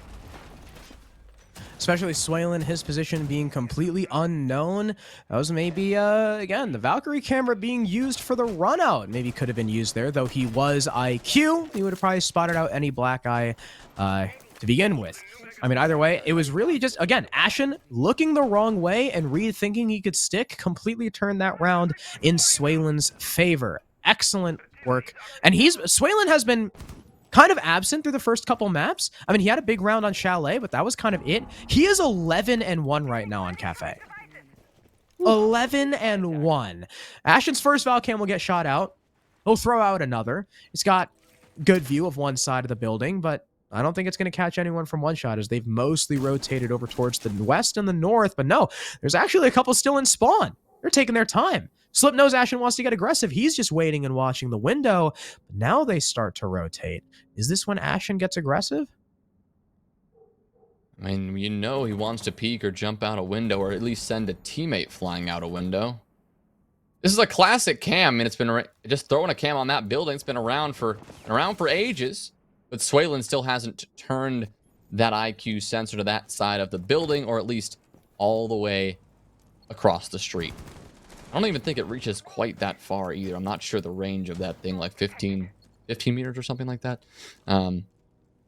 Yeah, he's going to have to figure that out, because if not, that's a lot of free intel that Ashton's going to be able to use for the remainder of the game. And, I don't think he needed intel for that kill. That is a TCSG headshot again onto Slippery. Not very often we get to say that, but Reed has been using the TCSG to perfection all series long, continuing to do so here on round 6. Yeah, he's a big fan of that weapon that's fallen massively out of favor ever since its nerf. By the way, I think ReedSync is the closest to being 18 on Surf. I believe he turns 18 January 22nd, so hey, people looking for a CL player. Hard support. ReedSync is, hard support. ReedSync's available. He could be quite the pickup, you know? He's been doing tremendously in this final in our league as a whole. As Ambi is currently being hunted, but no, he looks the wrong way. If he had just kept holding that angle, he may have found a pick, maybe even 2, but instead, he gives his life away for free. That is the equalizer one shot we're looking for. 4 versus 4. C4 now off the board. What? Okay. Nice. I don't really know what that was for, but he'll do that. In comes Swaylin, looking like he wants to help cover the plant. Kilo dropping through Skylight, gets one, traded out by the TCSG, and Reed with the revolver gets another and a second. 4 kills for Reed. Swaylin's on one as well, though. He's in a 1 versus 2. If anyone's gonna clutch this, it's going to be the IQ, and Reed still has his revolver out. He's looking for the ace. He wants it with the French revolver. I forget the name, but there's only 15 seconds left. Swaylin's going to have to get aggressive. Reed's looking for it, and he'll get it! An ace for ReedSync. 3 of them with the revolver, and Surf with their second point. What is it with Surf and the revolver? Is this even fair anymore? I mean, Reed, the ace, 3 of the kills with the revolver. One of them looked like a hip-fire headshot and a complete accident. He just played that to perfection in those final few seconds. I mean, Surf cannot be stopped. They will end up, losing the half for the most part, only getting 2 rounds on the defensive side, but ending it with a banger of a performance from Reed. It's not the way you want to win a round necessarily, having one player do all the work, because everyone else has either been killed or is unable to match the fragging potential of the Kaid, but a round win nonetheless. And that may be what Surf need to get the momentum back in their favor. We just saw on Chalet how well they were able to use that momentum to their full advantage and their full potential, but they're going to have to do so again here on Cafe, because one shot, again, despite that troubling round and Surf's fantastic performance, Reed's fantastic performance. I mean, we got to come back to reality a little bit. They are still down 2 rounds, and they now have to attack on one of One Shot's best maps out there. Swaylin's on a tear, and Wamai on Cafe. We just saw a couple of days ago in the quarterfinals how effective he can be in this very position. So a lot of work for Surf still to do. That is quite a statement to close out the half, and what a way to just ramp up the energy for your team. Yeah, it's like I mentioned, hey guys, Reed is turning 18, and he was like, yeah, gotta prove myself. I'm turning 18. Yeah, Here we go. TCSG and Revolver Ace. Well done. But like you said, 4-2, One Shot just won. They're attacking half on Cafe. Now Surf have to go on to one of One Shot's best defensive sides in the entire game. And, Asian's still 0-6. We'll see if he can turn that around on the attack. You got Storms on the Warden, interestingly enough. Maybe worried about some kind of Ying play. I'm not sure. I don't think Surf is known to do that, but hey, the added coverage can certainly help. He brings either a C4 or a shield as well, so he's got good secondary utility. But Surf are going to start to try and clear out this castle barricade. They do so successfully, but they don't kill Storms. He's still running amok. He's going to try and take the angle with the SMG-11. Asian does a lot of damage to him, forces him to play passively, but he actually shotguns Reed. Actually, right off the hatch? What kind of madman peeks Red Hatch with a shotgun? Even Reed's impressed, but Ashen's still in there for the refrag. But I mean, still, you lose a Warden for a Hibana? I take that trade any day if I'm One Shot. Yeah, now they'll be more comfortable to sit back further after some unprecedented aggression. They are going to Well, wait a little bit longer to see what Surf have in store for them. The first thing is going to be a nade. That's going to work its way towards the pixel position. And Swaylin, he'll get a little bit lit up. I believe that was Ambi who got a couple of bullets connecting with his side. So Swaylin will reposition into bathroom rather than a forward position like Pixel. The pixel shield still there, so something that Surf will likely want to clear out if they do want to take that position, because at any time Swaylin could, just work his way around that corner of the doorway and be another constant threat. But for now, he will remain stalwart, as will Kilo, holding this long angle all the way from Cocktail, trained on the cigar door. That's what Quartz is also going to be watching, maybe wary that Surf are going to push in, and maybe a bit too early or a bit ahead of that clock. Still a minute to go after all, so Surf can take their time here, especially now that Ashen is rotating around towards that heaven window to apply some pressure from behind. Time is running low. 45 seconds remaining, but like you said, Ashen, with that heaven window presence, gets a kill. Kilo will refrag, but he'll fall to a nade. As Ashen comes in, he's finally in the building, and he's trying to get picks. 3 kills now for the IQ. Swaylin nearly lines them up, but Ambi just narrowly clutches it out and gets the final kill. That was almost a terrible situation for Surf, but they don't let it get too out of hand. Nice try by the last player of One Shot, but it's still going to be a 3rd point for Surf. Yep, there it goes. I mean, they're just 1 round away now from bringing it back. Started off well from One Shot. Like you said, we saw some antics on their side of things. I think they are starting to realize the red that maybe with that shotgun. I know, like that's just not something you do ever.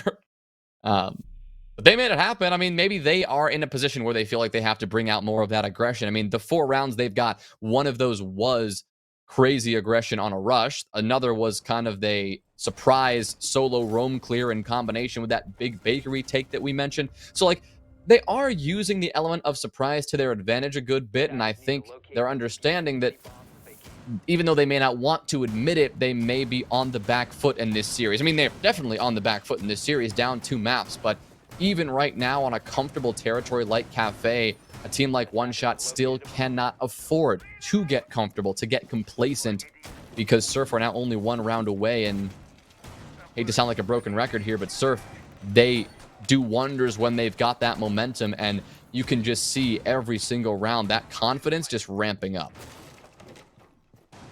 We'll see if Surf have been emboldened by their last couple round wins. Wait, what the hell? Can you do that now? Can you put castle barricades on without completely tearing down the first one? Yeah, you just gotta like crack it. Oh. Did that happen with the 4th castle barricade? I don't know when it happened. I just started seeing people do it in all these games I was casting. I'm like, huh, guess that's the thing now. Yeah, that's the first time I've seen that.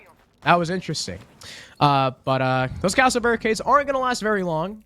Ashen's got a breaching charge to open up that angle and, of course, make it a little bit easier to clear this cigar position. Storms is going to C4 up, but it's slightly mistimed. Spiff, I don't know if he was being careful or he was just trying to bait it out, but either way, he came very close to dying.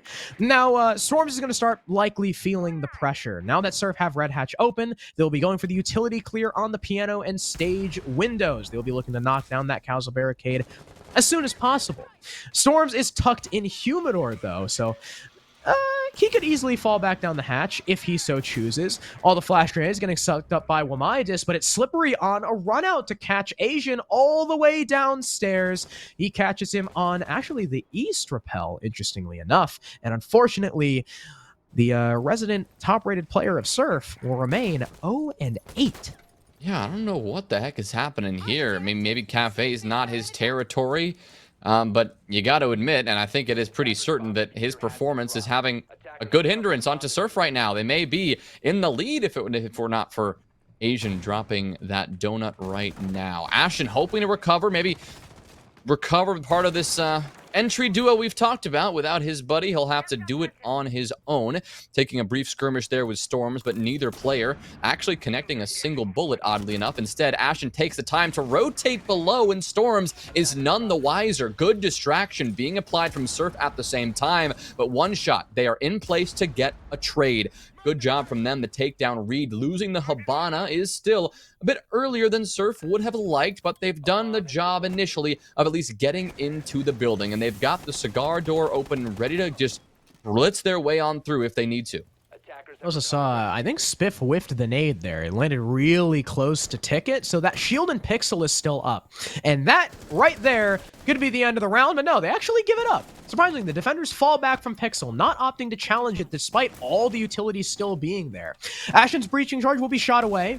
He won't have an easy avenue into bathroom, at least not until the sledge rotates over and Ashen gets a freebie onto Quartz, who is left unaware. Now peeking the long angle, he'll turn around, he'll spot the Wamai, but just as Swaylin nabs a kill, 2 versus 2. Ashen now pushing up white, waiting for Ambi to make a move by Cigar. The last 2 attackers very separated. He'll nearly spot the castle, but Kilo actually walks right into the Nomad's line of sight. Now Slippery is deep freeze, 1 versus 2, whiffs the shots at first, and Ashen trades! Surf with round 8 of 4K for the IQ, and we equalize 4 points apiece. I mean, we talked about the entry duo, and if one player isn't stepping up, I mean, I guess the other one just has to do all the work. The 2 kills that Asian technically willed himself to be able to get in that round. If he wasn't able to do it, he died right off the bat. Was our entry death. Ashen says, you know what, buddy, I've got you. I'll take those 2 kills. I'll add them to my 2 kills. We've got a quad kill cooking up for the IQ, and I mean, nearly the ace. He almost had Kilo in the back. We saw it there as he swung around that cocktail double door, almost spotted the back of the castle, but Kilo instead just walked into Ashen's teammate. Really good teamwork as usual from Surf. Staying composed and staying together when they go for those final pushes, turning what looked like a troubling situation. As you said, Harrison, the round is nearly over. They didn't have an avenue into the site, and they were struggling to clear bathroom, to clear Pixel, and get their way into that White Hall and into Freezer. When they did it, though, it was as if they were just unleashed on the defense, and one shot crumbled as quickly as we've ever seen. We're tied up at 4. Surf have made the comeback, and we are starting fresh. It is first to 3 rounds at this point, unless we see OT. It is who can just continue that momentum and just get these next 3 rounds. One shot have been unable to take a defensive round yet. Still haven't found a bomb site they're comfortable with, so they're going to head downstairs to kitchen, hoping that this is the site for them. Yeah, I mean, earlier we saw the IQ of Swaylin heating up. He's now on 16 kills, 16 and 4. So not only has he had an average of 2 kills a round, but he's also only died in the rounds one shot have lost. So he could perhaps be Surf's win condition. But I mean, we've just seen Ashen get 7 kills in the last 2 rounds in a row. Actually, just like Swaylin. Swaylin also had a 3K on IQ, later followed up by a 4K, although it wasn't 2 rounds in a row. Still very impressive. Ashen having a similar performance now. We'll see if he can keep that ball rolling. It's now, like you said, a kitchen defense, but one shot are all the way across the map, all the way extended to the top floor as well. Surfer going to need the full top-down clear, getting this roamer of the Vigil off the top floor, but he's instead going to join the Mozzie in Cocktail, where the hatch is impacted for an easy fallback, though they will be looking to just waste a little bit more time and drones before they fully commit off the top floor.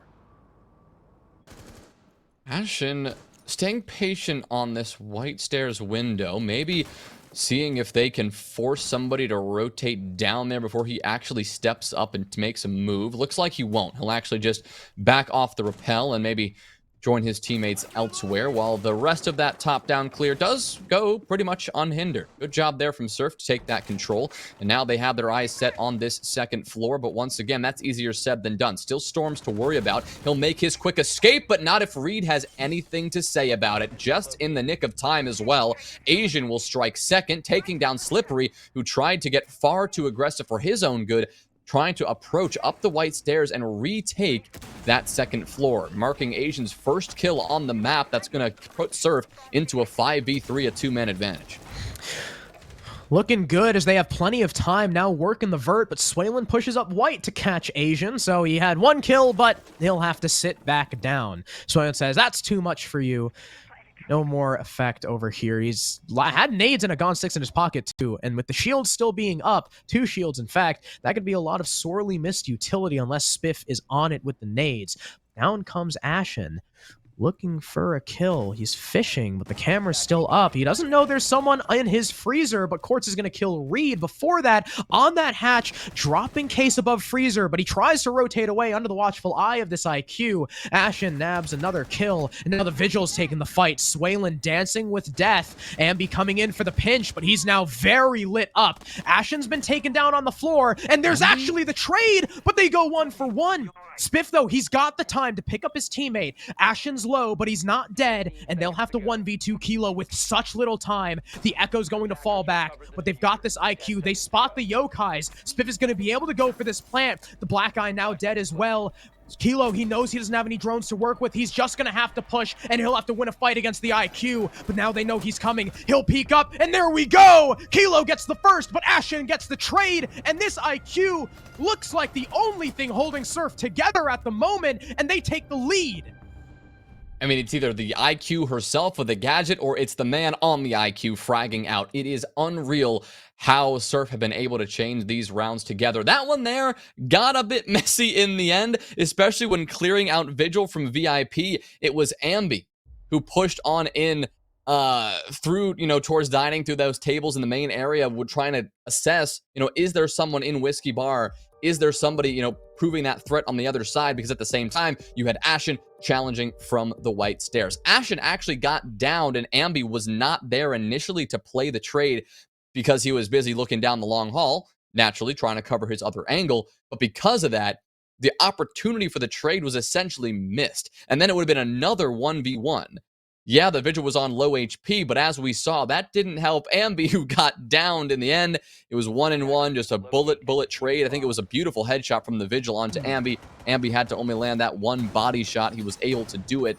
But either way, I guess it wasn't a headshot because Ambi got downed in the end. But Ambi was able to get picked back up, which was huge.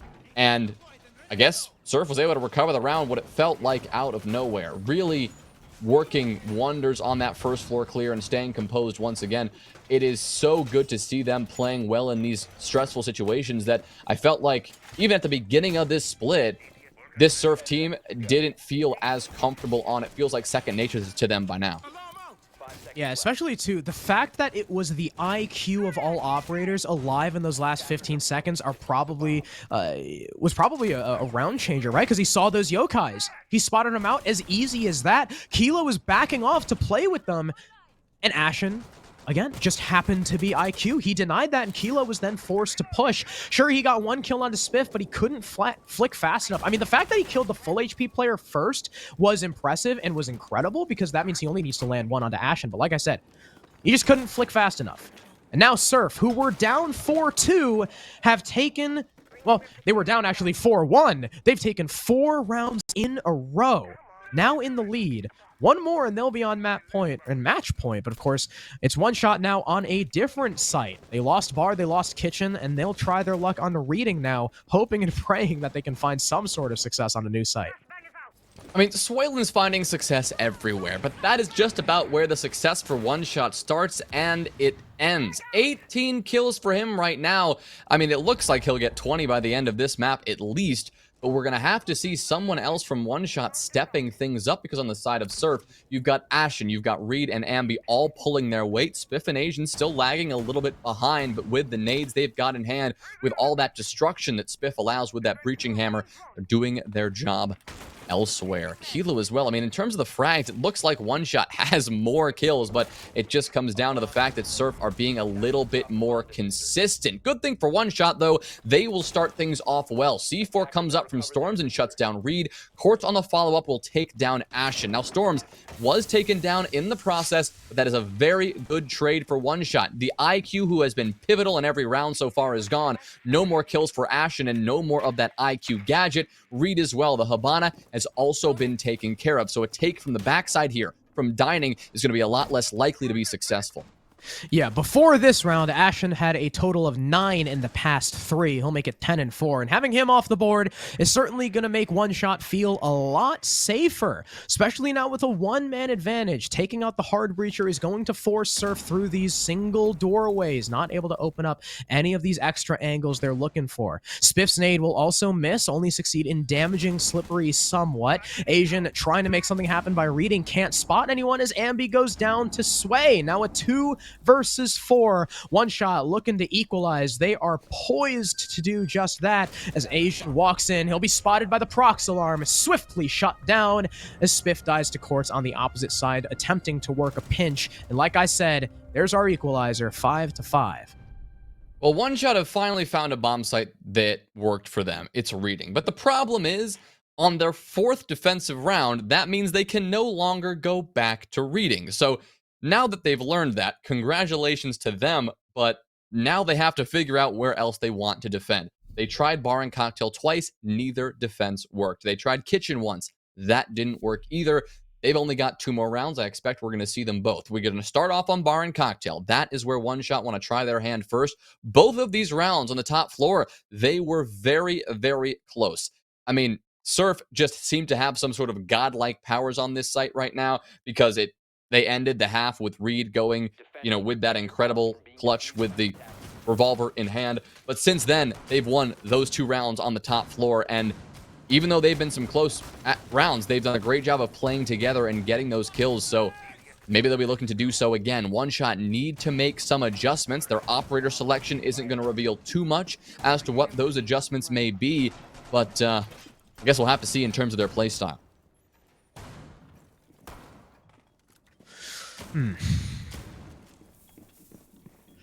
Yeah, One Shot's bar defenses, they're going for this hold in Cigar once again. Interestingly enough, Storms now has the Spaz 12 on the shotgun, or on the Valkyrie. That's a little odd. That's definitely counter to what we traditionally know, but I guess, hey, if you want to hold on to Cigar with a shotgun and you still want to bring that info without sacrificing the Valkyrie, I mean, hey, why not? It's an auto shotty, and at that close range, well, it's terrible fall off isn't really going to matter too much. My worry here is that One Shot are still going for this play, and Surf have expertly cleared it out every single time. Now, sure they've gone 1 for 1. I mean more about the speed. They've done it pretty quickly every single time, and then, although it's been 1 for 1, have still transitioned into a round win, like you said. The Storms is committing to this, so Surf will likely going to have to commit to that clear. A couple of ways you can do that. The castle barricade there without Naruni Gate is susceptible to being opened up relatively early. There will no doubt be a couple of mine magnets that Swaylin has thrown out from that pixel position to catch a couple of pieces of utility here, but that's not going to be enough to deny that for very long. As well, you could approach from below, something we've seen from Ashen in the past. Oh no, that nade actually may have missed. So that's 1 nade that's gone and wasted, but I do believe the second one was successful, so now Asian can swing this at any time. Storms has since tucked himself even closer into the corner as much as possible, hoping to just sneak behind the wall and prevent him from being spotted out just a bit, but Asian, all he has to do is pre-fire that wall. He just may not know he's there. And Storms will get away scot-free because no one from Surf is watching his rotate down below. Gotta question that. I mean, we saw last time, right? Ashen rotated below to get that pick because they knew the hatch was open. They knew Storms was going to be playing for that. And despite Storms doing the exact same thing as he has the past 2 attempts at this site, Surf were not there to catch him, instead having all 5 bodies up by these windows. And the nade will miss on Pixel once again. You gotta be better with those. Finally, it'll be cleared after using all of their nades. Spiff and Asian have been completely run dry of those explosives. So, I mean, sure, I guess you don't necessarily, quote-unquote, need those nades anymore because Pixel has been cleared, but they still certainly help. And now Ashen, the main driving force on these attacks, has been opening picked by Kilo, the castle. One Shot, probably patting him on the back for that one. Surf now in a dangerous position. The only rounds they've won on the attack have been with Ashen alive. But the sledge will open the wall. In comes Asian. He'll land a nice pick onto the smoke. Looking to transition that even more. He'll find the Valkyrie swapping weapons in deep freeze. He'll be lit up. Kilo and Swaylin both get a kill each. Ambi refrags. We're now 2 versus 2, but the attackers are so low on HP. And as Asian hits the floor, it's Ambi. 1 versus 2. He knows exactly where Kilo is. The castle's on for a triple kill. He nearly spots him by C2, but no, he looks away just in the nick of time, worried about Slip's rotate up white, but the Jaeger knows he can play passive, but it doesn't matter. Kilo gets his 4th. One shot put themselves on map point. There you go. The first map point that One Shot have held tonight, and well, I'm confident it is a relief for them to have secured it. Finally taking a bar and cocktail defense. They'll have to look to kitchen next, and they'll have to chain 3 in a row, but it looks like that ever since that timeout, One Shot have worked their magic and have started to bring things back, hoping to get this one at least to a 4th map. They do not want to lose things out in 3, and now it is on to Surf. The onus has now swapped to the attacking team to complete their 4-round half and just try to send this one to OT if they can. We saw them attack kitchen once before, and they did so quite smoothly. They just have to do it one more time. I think Swalen's also on 20 now, isn't he? Yes, he is. Yeah, 20-6. And ladies and gentlemen, if you want to be like Swalen, if you want to compete in our tournaments and drop 20 bombs or get a 20 bomb dropped on you, you can sign up !play. Next week, we not only have a standalone tournament, we've also got the beginning of our Stage 2 qualifiers. The midseason tournament, only 3 days. Stage 2 qualifiers, obviously going to be a league format, just like we had for Stage 1, but you'll be competing for $5,000 in both, just like these two teams are, as well as a Pro-Am spot between Stage 1, the midseason tournament, and Stage 2. There are 3 spots on the line, and you can go to what could potentially be a LAN, and you can compete against Pro League T1 teams. You can do !play once again to register now for those. If you want to join our Discord, stay updated or join or follow our Twitter. Obviously, !Discord and Twitter in the chat as well. One Shot now leading 6-5. This is the best opportunity they have had. This is the best they've looked in a map so far. Surf are still nipping at their heels. We could just as easily see OT as we could One Shot win the map. I mean, One Shot only 4 rounds on the first map, only 2 rounds on the second. This is, the most rounds they've had so far tonight, and all they've got to do is capitalize on this opportunity. Now, Kilo is looking to get maybe a little bit aggressive, trying to continue this surprise, especially now when it matters even more. I suspect that Surf will be more surprised, but Asian hits a nice shot onto that Nitro Cell, and as good as the toss was, right onto a potential double kill, actually, that was prevented by a couple of good bullets. So, good denial there from Surf to keep this top floor clear and their hopes alive as they inevitably try to work their way down to this first floor. A lot of players to clear on out, but they've done so rather successfully so far. It looks like both Swalen, Slippery, everyone now dropping away. Ooh. Storm's another player to support things on this second floor, though, will take out Ambi, who is going for a bit of a solo clear over by Mining. The Nomad likely just trying to establish a couple of air jabs, deny a couple of rotations, but unfortunately for Ambi, losing out to a little bit of a surprise of his own. Ambi nearly hit the shot too, just that alibi quicker on the trigger. Also, I just realized Asian, despite being 0-8, has since now surpassed Spiff. So I'm thinking, maybe the combination of Swalen dropping 20 kills and 2 players on Surf having a combined 5 in 11 rounds might be hurting Surf a bit. But as I mentioned that, Spiff will land his 3rd in the game, taking out Slippery. We've now equalized.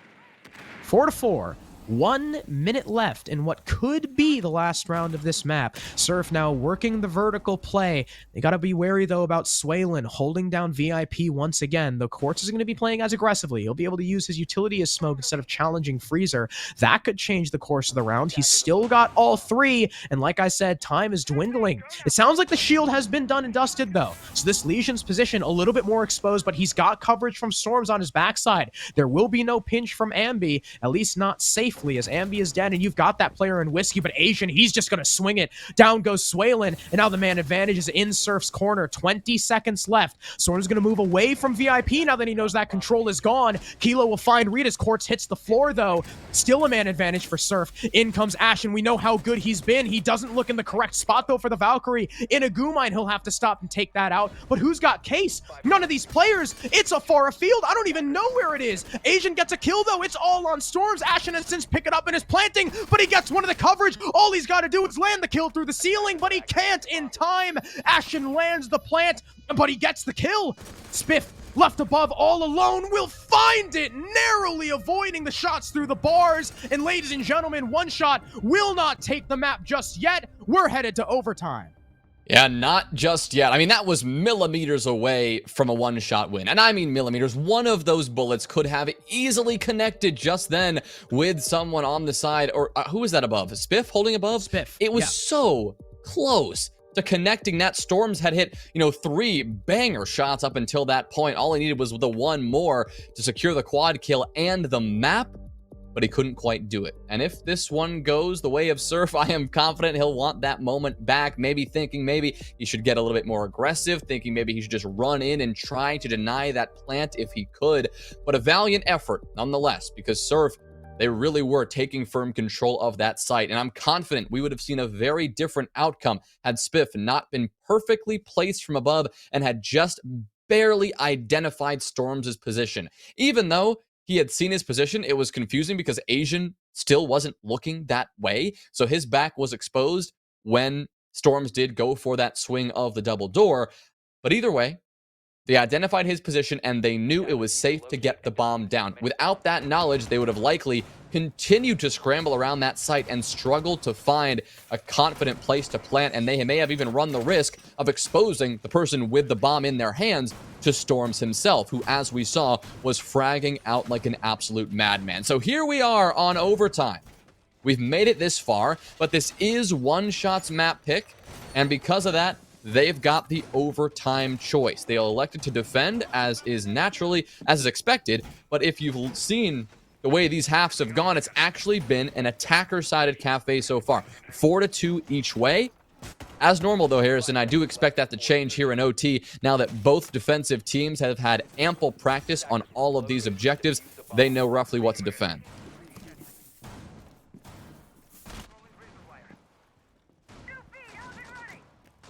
And then there it is. They do it all.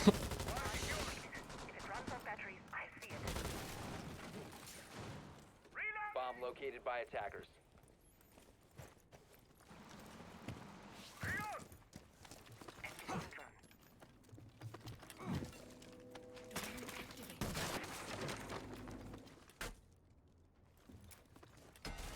Sorry about that. I forgot my mic was muted in VMix. I had to clear my throat. But yeah, Jedi, you laughed earlier in response, but I just mentioned that as soon as we talk about Spiff and Asian maybe holding their team back a little bit, they take 4 kills in that round and pretty much do it all themselves. And while, like you said, overtime sometimes has a tendency to flip when it comes to what we know about the sides, though I'm sure Surf are still happy to start on the attack. And there we go.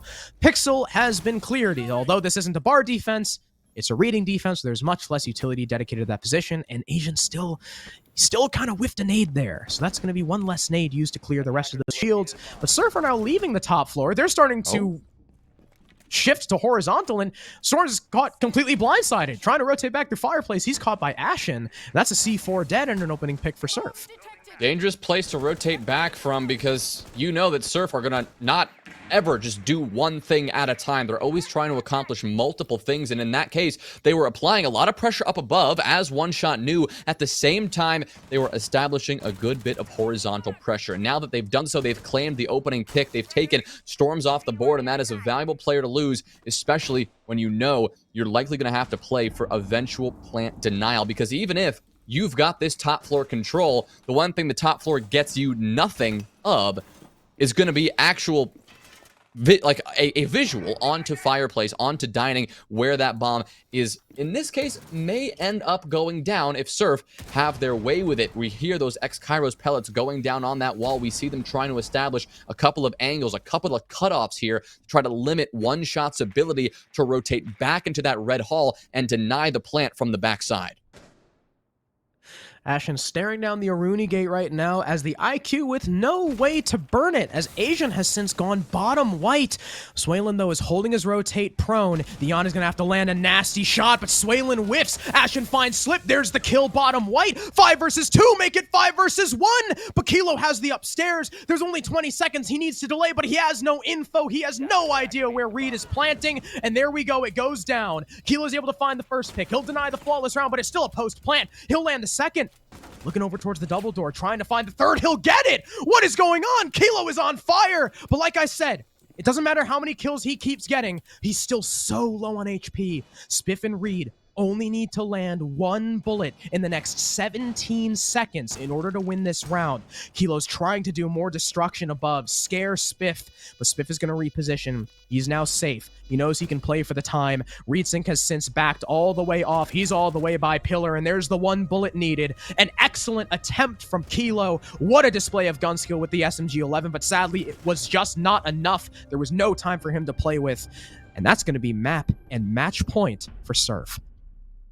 Quite a turn of events, and troublingly so for One Shot. They had map point under wraps. It was 6-5. They were poised to win it. Surf send it to overtime, and they now claim a match point of their own. Surf have not botched a match point yet. When they've had a match point, they've won the map. Can they continue that here? Only need 1 more round. They're going to do it on Bar and Cocktail. That is where they can hope to make their final stand. But One Shot, with this timeout, they will be hoping to change things in their favor. They love these timeouts. They love this time to talk it over and work something out with the team. They will be speculating on what bomb site they'll be looking towards, but given that on the first half, Surf only won 2 defensive rounds, and both of them were on Bar and Cocktail in round 1 and round 6, I suspect that One Shot know exactly what they're walking into. The question is, can Surf counter anything that One Shot bring into the table? Yeah, and especially too, the second go around. The most recent example we have of the bar defense from Surf was won because Reedsink aced with a TCSG and a revolver. Now, sure, it was a 2v1 at the end in Surf's favor, but still, Reed going absolutely massive. If that doesn't happen, still a very distinct possibility that One Shot could win that round. Speaking of, currently on 11-10, Ashen 16-10, Kilo 14-9, and Swaylin up at the top, 20-8. He's been sitting on 20 kills, I believe, for 2 rounds. His team will definitely be looking at him to try and step up here. Spiff and Asian have since got 6 kills. I remember we kept talking about Spiff and Asian, maybe holding their team back a little, being on 0 and 1 kill, having come on 5 on round like 11 or whatever. They've since started to wake up. That could also be a big difference maker as to why Surf has started to look just a little itty bitty bit more confident on their last couple rounds. Of course, we're back on Bar. Plenty of utility for Surf, plenty for One Shot to work through. I'm also going to be wondering, are Surf going to be playing quite as aggressively? Again, with that Valkyrie, is Ashen going to be spawn peeking? Are they still going to be bringing that, pedal to the metal aggression, even with map and match point on the line? Well, we'll see how exactly Surf want to set this one up. As usual, we're going to have Wamai on Pixel. Nothing odd there. Asian just setting up those Wamai magnets. Ashen doing what he does best and ratting over by Pillar, setting up a couple of those Valk cams. No longer keeping one in pocket as he's done before. Instead, setting up all of them and hoping that you can get aggressive early on. One Shot, they've had a serious problem dealing with these Valk cams in the past, but they still have the IQ. Swaylin, who's dropped 20 kills so far, will now have to drop a couple of more and will have to be very wary about Ashen's position, because not only do you have that intel, you've got 3 C4s to follow it in the hands of Ashen, Reed, and Ambi, all of whom will likely be sending those sky high at a moment's notice. They've been playing below. It's something that Surf have done very well. We can see in this case, both Ashen and Ambi are still set up on that second floor. And so with that intel, they'll be looking to send those C4s up the moment One Shot enter the building. And that is why we're seeing One Shot be so patient here, assessing the situation before actually getting boots on the ground. I like the patience from One Shot, but on the flip side, it's also taking a lot more time. Both teams, actually, have struggled a little bit with time management this map, and if One Shot take this long again, they could be walking right into the barrels of people on Surf like Reed Sync, who we know can frag out with the best of them. Nades are going out, but they're getting sucked up by ADSs. A little bit of poor utility usage there, but I would believe that was the sound. That explosion was the pixel shield going down. Asian eating a lot of damage from an explosive, but he's still up. So One Shot, we're now eclipsed the halfway mark. And One Shot, I mean, they're in red, they're in Cigar. They don't have a whole lot of control. Asian typing oops in chat makes me think that, you know, maybe he actually shot his own Goyo shield. But now with a minute left, One Shot are going to start to move into Piano. Well, they're into Cigar.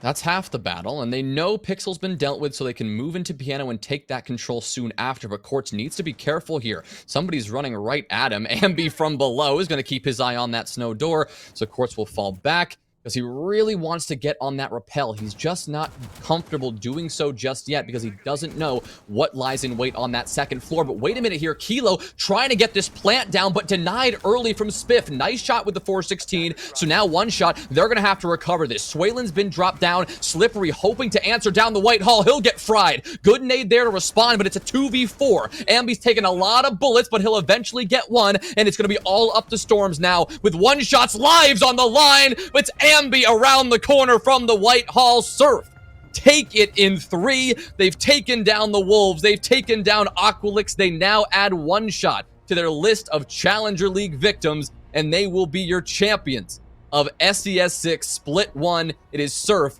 at the top. Congratulations, Surf Esports. If there was any doubt, they have just cemented themselves as the best, unequivocally, at the top of T3. And you could even see in chat from the One Shot players, even they were impressed by Surf's play, saying, wow, they were nuts. I mean, and they're right. I mean, the play from Surf, it was probably the best that we've seen all season. I don't know if you agree with that, but oh, yeah, I know there were a lot of times where Surf, like, they looked good. They didn't really look like the best in T3. Good. They had a couple struggles, especially in the quarterfinal. I know you said it yourself, right? In the quarterfinal, if Surf keep looking like that, they lost your vote. It was bad. They did not look good. I mean, there were so many just little beginner mistakes that they had. But I mean, heading into the semifinal, they completely turned it around. They looked so good. It was like a complete flip of the switch. And now heading into grand final, I mean, against, again, a top 3 Challenger League team in Stage 3, who now has a better record against Aerial Arise with the SI quals. They are in closed quals, looking to compete with the likes of Parabellum, Mirage, and TSM. And Surf just took them in 3 maps. 3-0. Not a single one. And on One Shot's, again, probably best map of Cafe, sure, it goes to OT. Surf still winning out in the end. If that just doesn't scream dominance and how incredible these up-and-coming kids are, I don't know what will. I mean, and the fact that One Shot had their first map pick like right off the bat, right? So in order to win in 3, in order to get the clean sweep, Surf had to win 2 of their opponent's map picks. You know, had One Shot won in 3, it would have been 2 of their own maps, right? And I'd been like, okay, they've got 2 maps. That's a little bit silly. Of course, they're going to take the 3-0 there, but it was the other way around. Surf, I mean, we talked coming into the series, during the map ban phase, we said that what's been so impressive about Surf is their ability to defy our expectations in terms of what maps they're comfortable on. They just went toe-to-toe with one of the teams with what we thought was one of the strongest map pools in SCS6, and they made them look silly at points. They took them in 3. In a best of 5 where you're expected to have a weak map exposed, it is pick, ban. You don't get to take a map off the board, and Surf let it happen, and they do so proudly. They take 3 in a row, and I still can't believe it, frankly. I didn't think they were going to win this one. I predicted One Shot. I know you were riding with your Surf boys the whole way, but no matter what, no matter who won this, I thought at least it was going to be a 3-1 either way, and it was a 3-0 Surf just taking it cleanly. I mean, I said I voted more with my heart than my head on that one. A 3-0 for Surf is not what I expected at all. I can't say I didn't expect Surf to win it. I had that, you know, kind of in there. I was like, I really think they could potentially have this, but a 3-0 that dominant, I mean, that is surprising to say the least. I mean, ladies and gentlemen, this is the next generation of talent. Reedsync turning 18 late January 22nd, I believe. Asian and Spiff, I think, are the next up, not far behind. Ashen and Ambi have a little ways to go. I think they're still around 15, 16, but I know those three from Surf will probably have a lot of CL teams knocking at their door once they turn 18. Here are the stats from the map.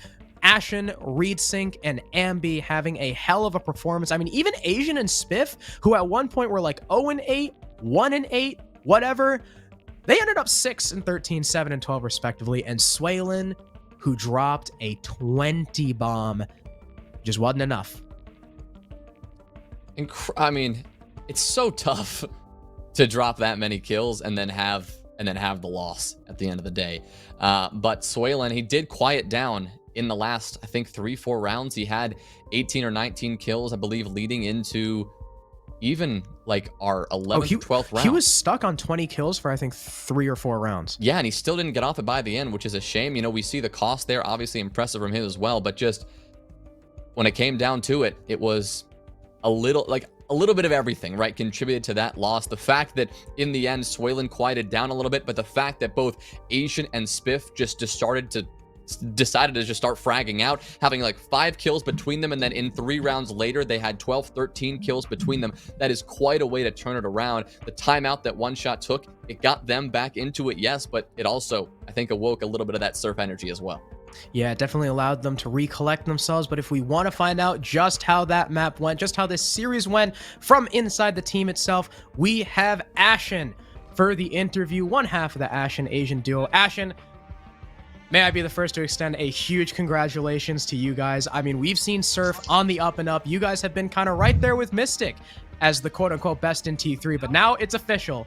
Unequivocally, you guys are at the top. I mean, how does it feel? First of all, you know, we are better than Mystic. We've always been better than Mystic. This just does not feel real. Like, holy crap, I'm still out of breath. Like, this is crazy. That last round, holy...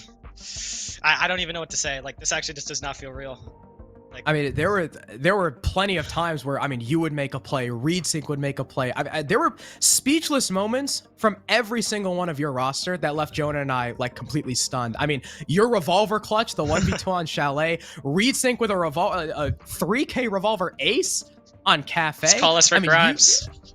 I mean, you guys are the next generation of talent, and I know you and Ambi still have kind of a ways to go before you guys are 18, but I know guys like Spiff, Asian, and Reed. I mean, do you expect them to have CL teams knocking at their doors as soon as they're of age? 100%. Reed's already 18. You know, he's sticking with us for now because, you know, like Pro-Am, you want to make the Pro-Am. You know, like when now we're going to this Pro-Am, like Reed's gonna even higher on the map, especially after that match. Yeah. Shout out to Reed, bro. He actually just went nuke. Like, everyone always says, "Oh, Reed sucks. Reed sucks." Reed was like, Asian wasn't really stepping up, which is very normal. Someone had to. Reed was right there. And then Spiff's great sledge, you know, like literally anything you can ask in a player. Like Asian, everyone says, you know, oh, Asian is actually Pro League ready. Like Asian will be in Pro League. You will see him in Pro League. Yeah, I mean, that's right. Asian and Spiff were having a really slow last map, but I think that's something that we can talk about, especially with Spiff, right? As soon as Jonah and I mentioned that they had 5 kills combined in 11 rounds, in the next 3 or 4, they went up to 13 kills combined. And I mean, Spiff was still doing work as the sledge, right? Utility, whatever. And I think that's the best thing, one of my favorite things about your team. It's all 5 of you guys, right? There's not a single person who slags behind. And I mean, walking into this game, right? Seeing the map picks, because I know you guys love maps like Chalet, like Coastline, stuff like that. Looking at One Shot's map picks and knowing you were going to have to play Club and Cafe before going to yours, I mean, was there any kind of fear with you guys with going to more structured maps against a T2 team? I think we were all nervous, especially like we kind of knew that Club was their best map, but we had some pretty good prep on them, and you know, we had some pretty good ideas what to do against them. Like I think you saw like even when Reed died as hard bridge, he got like first pick. Ambi, like this is something from ranked. Meet Ambi, you know, this is from playing ranked till 5 a.m. You run a drone up Raptors, and you immediately, when he's shooting it, you just go kill him. Like it's just stuff like that. Oh yeah, I remember that play. Yep, it's just stuff like that. Like we had to improvise stuff like that. That made us pull it out, and we had a lot of prep for them. We knew exactly what they're due, like with the bandit and all that. So we were pretty prepared. But I think there was just a little bit of nerves because it was like first map, you know, best of 5. Yeah. Ambi's never played a best of 5 before. Oh, really? Never played a best of 5. That's, I mean, huge ups to him, not only coming into this team being, you team with him. I'm sure he's a hyper guy. He's all over the place. Going on to flank watch, a brand new role. Should hear us when we win rounds. Being a pivotal factor to your guys' success. I mean, huge ups to Ambi. I love that kid. I've known him for a while. And I mean, going into the Pro-Am now, looking towards the future, who's the T1 team that you're looking forward to most to playing and perhaps even beating? Probably Sonics, because, Super, he watches all our game. He's like, oh, these guys don't look very impressive, Oh, we're playing other T3 teams. Oh, we're not very impressive. We play one shot. Like, I don't know how many times I've said this. We've only scrimmed CL teams. And, like, when we play against those type of teams, we may fold. When it comes to that, like, against one shot, a CL team, pretty much, like, the best CL team out right now. Like, the results speak for themselves. Yeah, I mean, clearly champions. I mean, we've seen you win stuff before, but SCS, I feel, compared to other T3 leagues in the past, this is at a whole new level. You got to compete against CL teams. Now you have your ticket to T1 teams. Again, congratulations, Ashen, from me, from Jonah, from everyone here at SCS. Is there anything you want to say to, your supporters, your team, your opponents before we sign off? First of all, one shot, those guys are crazy. Good luck in SI quals, rooting for them or PB, one or the other. But second of all, my teammates. I'll go through every single one. Reed, everyone calls him ass. He stepped up. Huge shout out to Reed. Asian, he wasn't having the best game. We're the entry duo. Doesn't matter. You can't beat both of us. Ambi, huge ups to coming into this team 2 days before calls started. Learning flank watch, learning how to hyper down a little bit, and learning how to listen to us. Spiff, he's always been that consistent player that he's always been that consistent player. Huge ups to him. Anything we need, he's always there. We ask him something, he listens. Great comms. And lastly, shout out to Karma, our org support, Surf manager. You may have seen some of the stuff on Surf on Twitter, but he makes sure none of that's gonna happen to us. We're not at SCS. Big shout out to that guy. He will dedicate anything for a team. That's wonderful to hear. I mean, you guys certainly, if you stick together, I know Reed probably, he's probably going to leave for CL if he gets an offer. So hopefully whoever you pick up after that, can fill those shoes. Surf, you guys are looking incredible. I look forward to hopefully seeing you guys not only in the tournament next week, but also in stage 2. We're trying to figure out how auto invite spots work, but I mean, I'm sure you guys are the champions. You're probably going to be in there. We'll be there. Congratulations. I mean, thank you for putting on quite the show. I mean, you as an individual as well, along with your team. It was a pleasure to be able to cast and watch you throughout the season. Hopefully we see more of you. I love you, man. Have a good night. Thank you. You too, man. What a win. Incredible stuff from them. And I mean, look at the stats. There he is. Ashen on top, 1.52 rating. Incredible KD, 42, dropping 42 in this series. A mile away from even his nearest teammate.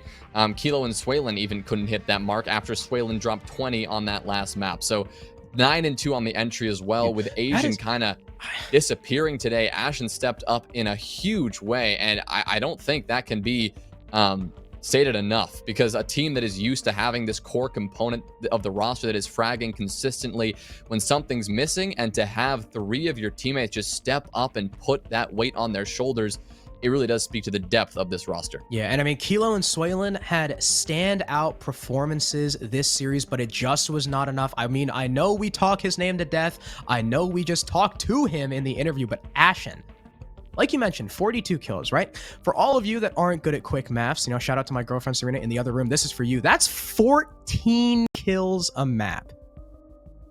I mean, wow. With only the last map actually going to 14 rounds. I mean, you see it, 1.23 KPR, 9-2 on entry, where Asian wasn't stepping up. I mean, even then, right? Asian was 0-8 on the last map. He finished like 7-13 or something, and he's still only -8. His contributions were still felt, I mean, in the first 2 games. And that's the thing about teams like One Shot, teams like Surf. Even though One Shot lost today, and even though, Course didn't have really too good of a performance, all 10 of these players, both today and in our season, as individuals, proved that they deserve to be in the finals. Surf just came together better as a unit today. Well, now they've got their spot in the Pro-Am. We know what they're going to be doing with that. Yeah. But they've also got that $5,000 prize pool kicking their way. That's true. And well, what are you going to spend that money on, Harrison? You know what I'm going to say. You know what I'm going to say. I'm going to spend chair? my money in that prize pool, of course, on a Mavix gaming chair. One of our amazing sponsors here at SCS6, our exclusive chair partner of NerdStreet Gamers and local host. All the Mavix gaming chairs, worth the money, feature the Future 9 functions of critical ergonomics to support gamers everywhere. You can get yours today for as little as $24.69 a month, so little money can go a long way if you pay monthly, and you can use the code NSG55 to save $55 off. And you don't have to have one SCS6 to go to Mavix.com and do that. Anyone can do that. All of you watching, go to Mavix.com, Mavix.com/NerdStreetGamers to shop there. But Harrison, now we're going to transition into the plays of the day sponsored by Mike and Ike here, because today was so epic and we saw all sorts of shenanigans that we could not just pick one. We had to pick multiple. I don't even know how many there are. I mean, there were at least 7 probably worthy of a play of the day title. Thank you to Mike and Ike. If you want to power up like these players that we're about to feature, you can get yourself a pack of original fruits you see on your screen right now, a pack of Meganix. You can power up your game with Mike and Ike. Be just like people like Ashen, like ReedSync, like Swaylin, like Kilo. And we hope that you enjoy the candy as much as we do. First up is, of course, Ambi's Clutch. This, the 1v4 on 1 HP, destroying everyone on one shot. Then, the legendary Revolver Clutch. There's one with the body, one in the head. The one tap from Ashen was tremendous. Swaylin here, blindsiding the defense, getting 4 kills, then playing very smartly with the scanner underneath. ReedSync's 3K, and then the ace with the Revolver, the earlier 2 kills being found with the TCSG, multiple clutches with that Cade, curiously enough. Then I believe we had Ashen, I think it was a 4K here. Yeah, 1, 2, 3, and then he got the last one. Nearly the ace on the castle, just couldn't quite find the angle, but I know there were plenty more than that. If you missed the game, you definitely want to go back in the VOD, because we didn't even show any clips from Clubhouse. That's how many there were today. Such an incredible series overall, and here is again a recap of the entire playoff bracket. Surf going to the Pro-Am. Hopefully that's in person in Vegas. If not, it is still going to be a phenomenal event. I mean, we've got, I don't know who exactly of this T1 teams is in attendance. It's still a month or 2 away, but I know that we've got an incredible lineup no matter what. And for like an opportunity for these T3 teams to perform at that level, there's just nothing like it. I mean, Surf is now going from, taking down CL teams for, the first time in this league. They probably don't play in league settings against CL teams, and scrims maybe, but now going up against T2 and T1 teams is an experience like no other. A reminder to everyone watching, there are still a couple of opportunities, many opportunities to qualify for that Pro-Am. It's not just Surf who are going to get that spot. If you win our standalone tournament happening next week, start from the 3rd to the 5th, you also $5,000 prize pool and a ticket to the Pro-Am. You don't have to survive an entire split of Siege. You can just win next week's monthly standalone tournament. Again, that is from the 3rd to the 5th. It is for free, ! Play in the chat. Again, a free tournament. Just get a bunch of random people, sign up, have a blast, and who knows, maybe you could end up in Vegas taking down Super on the main stage. Also, our Stage 2 qualifiers show up coming up January 7th to 9th. There is an entry fee for that one, but that one will qualify you for the entire second split, which is, as you've seen this split, a ton of exciting Siege, fast-paced. We're firing on all cylinders week after week after week. There is just group stage, playoffs, grand finals. It happened so fast, so make sure to sign up to get your spot at doing all of that. And of course, if you sign up for the tournament as well, the best part is you don't even have to win. If Surf end up winning it, you only have to get second. You just got to make it to the grand final. But of course, if Surf don't win, then, it's going to go to first place. But we can't award 2 spots to the same team. So, ladies and gentlemen, I know it was a while between SCS Season 5 and Season 6. We had a lot cooked up. I hope you've enjoyed what we've prepared in the off-season. These last 4 weeks were truly exceptional. Again, congratulations to Surf for winning our Stage 1. We'll see you at Pro-Am. Thank you, everyone, for joining us. We all love you, and we'll see you next week.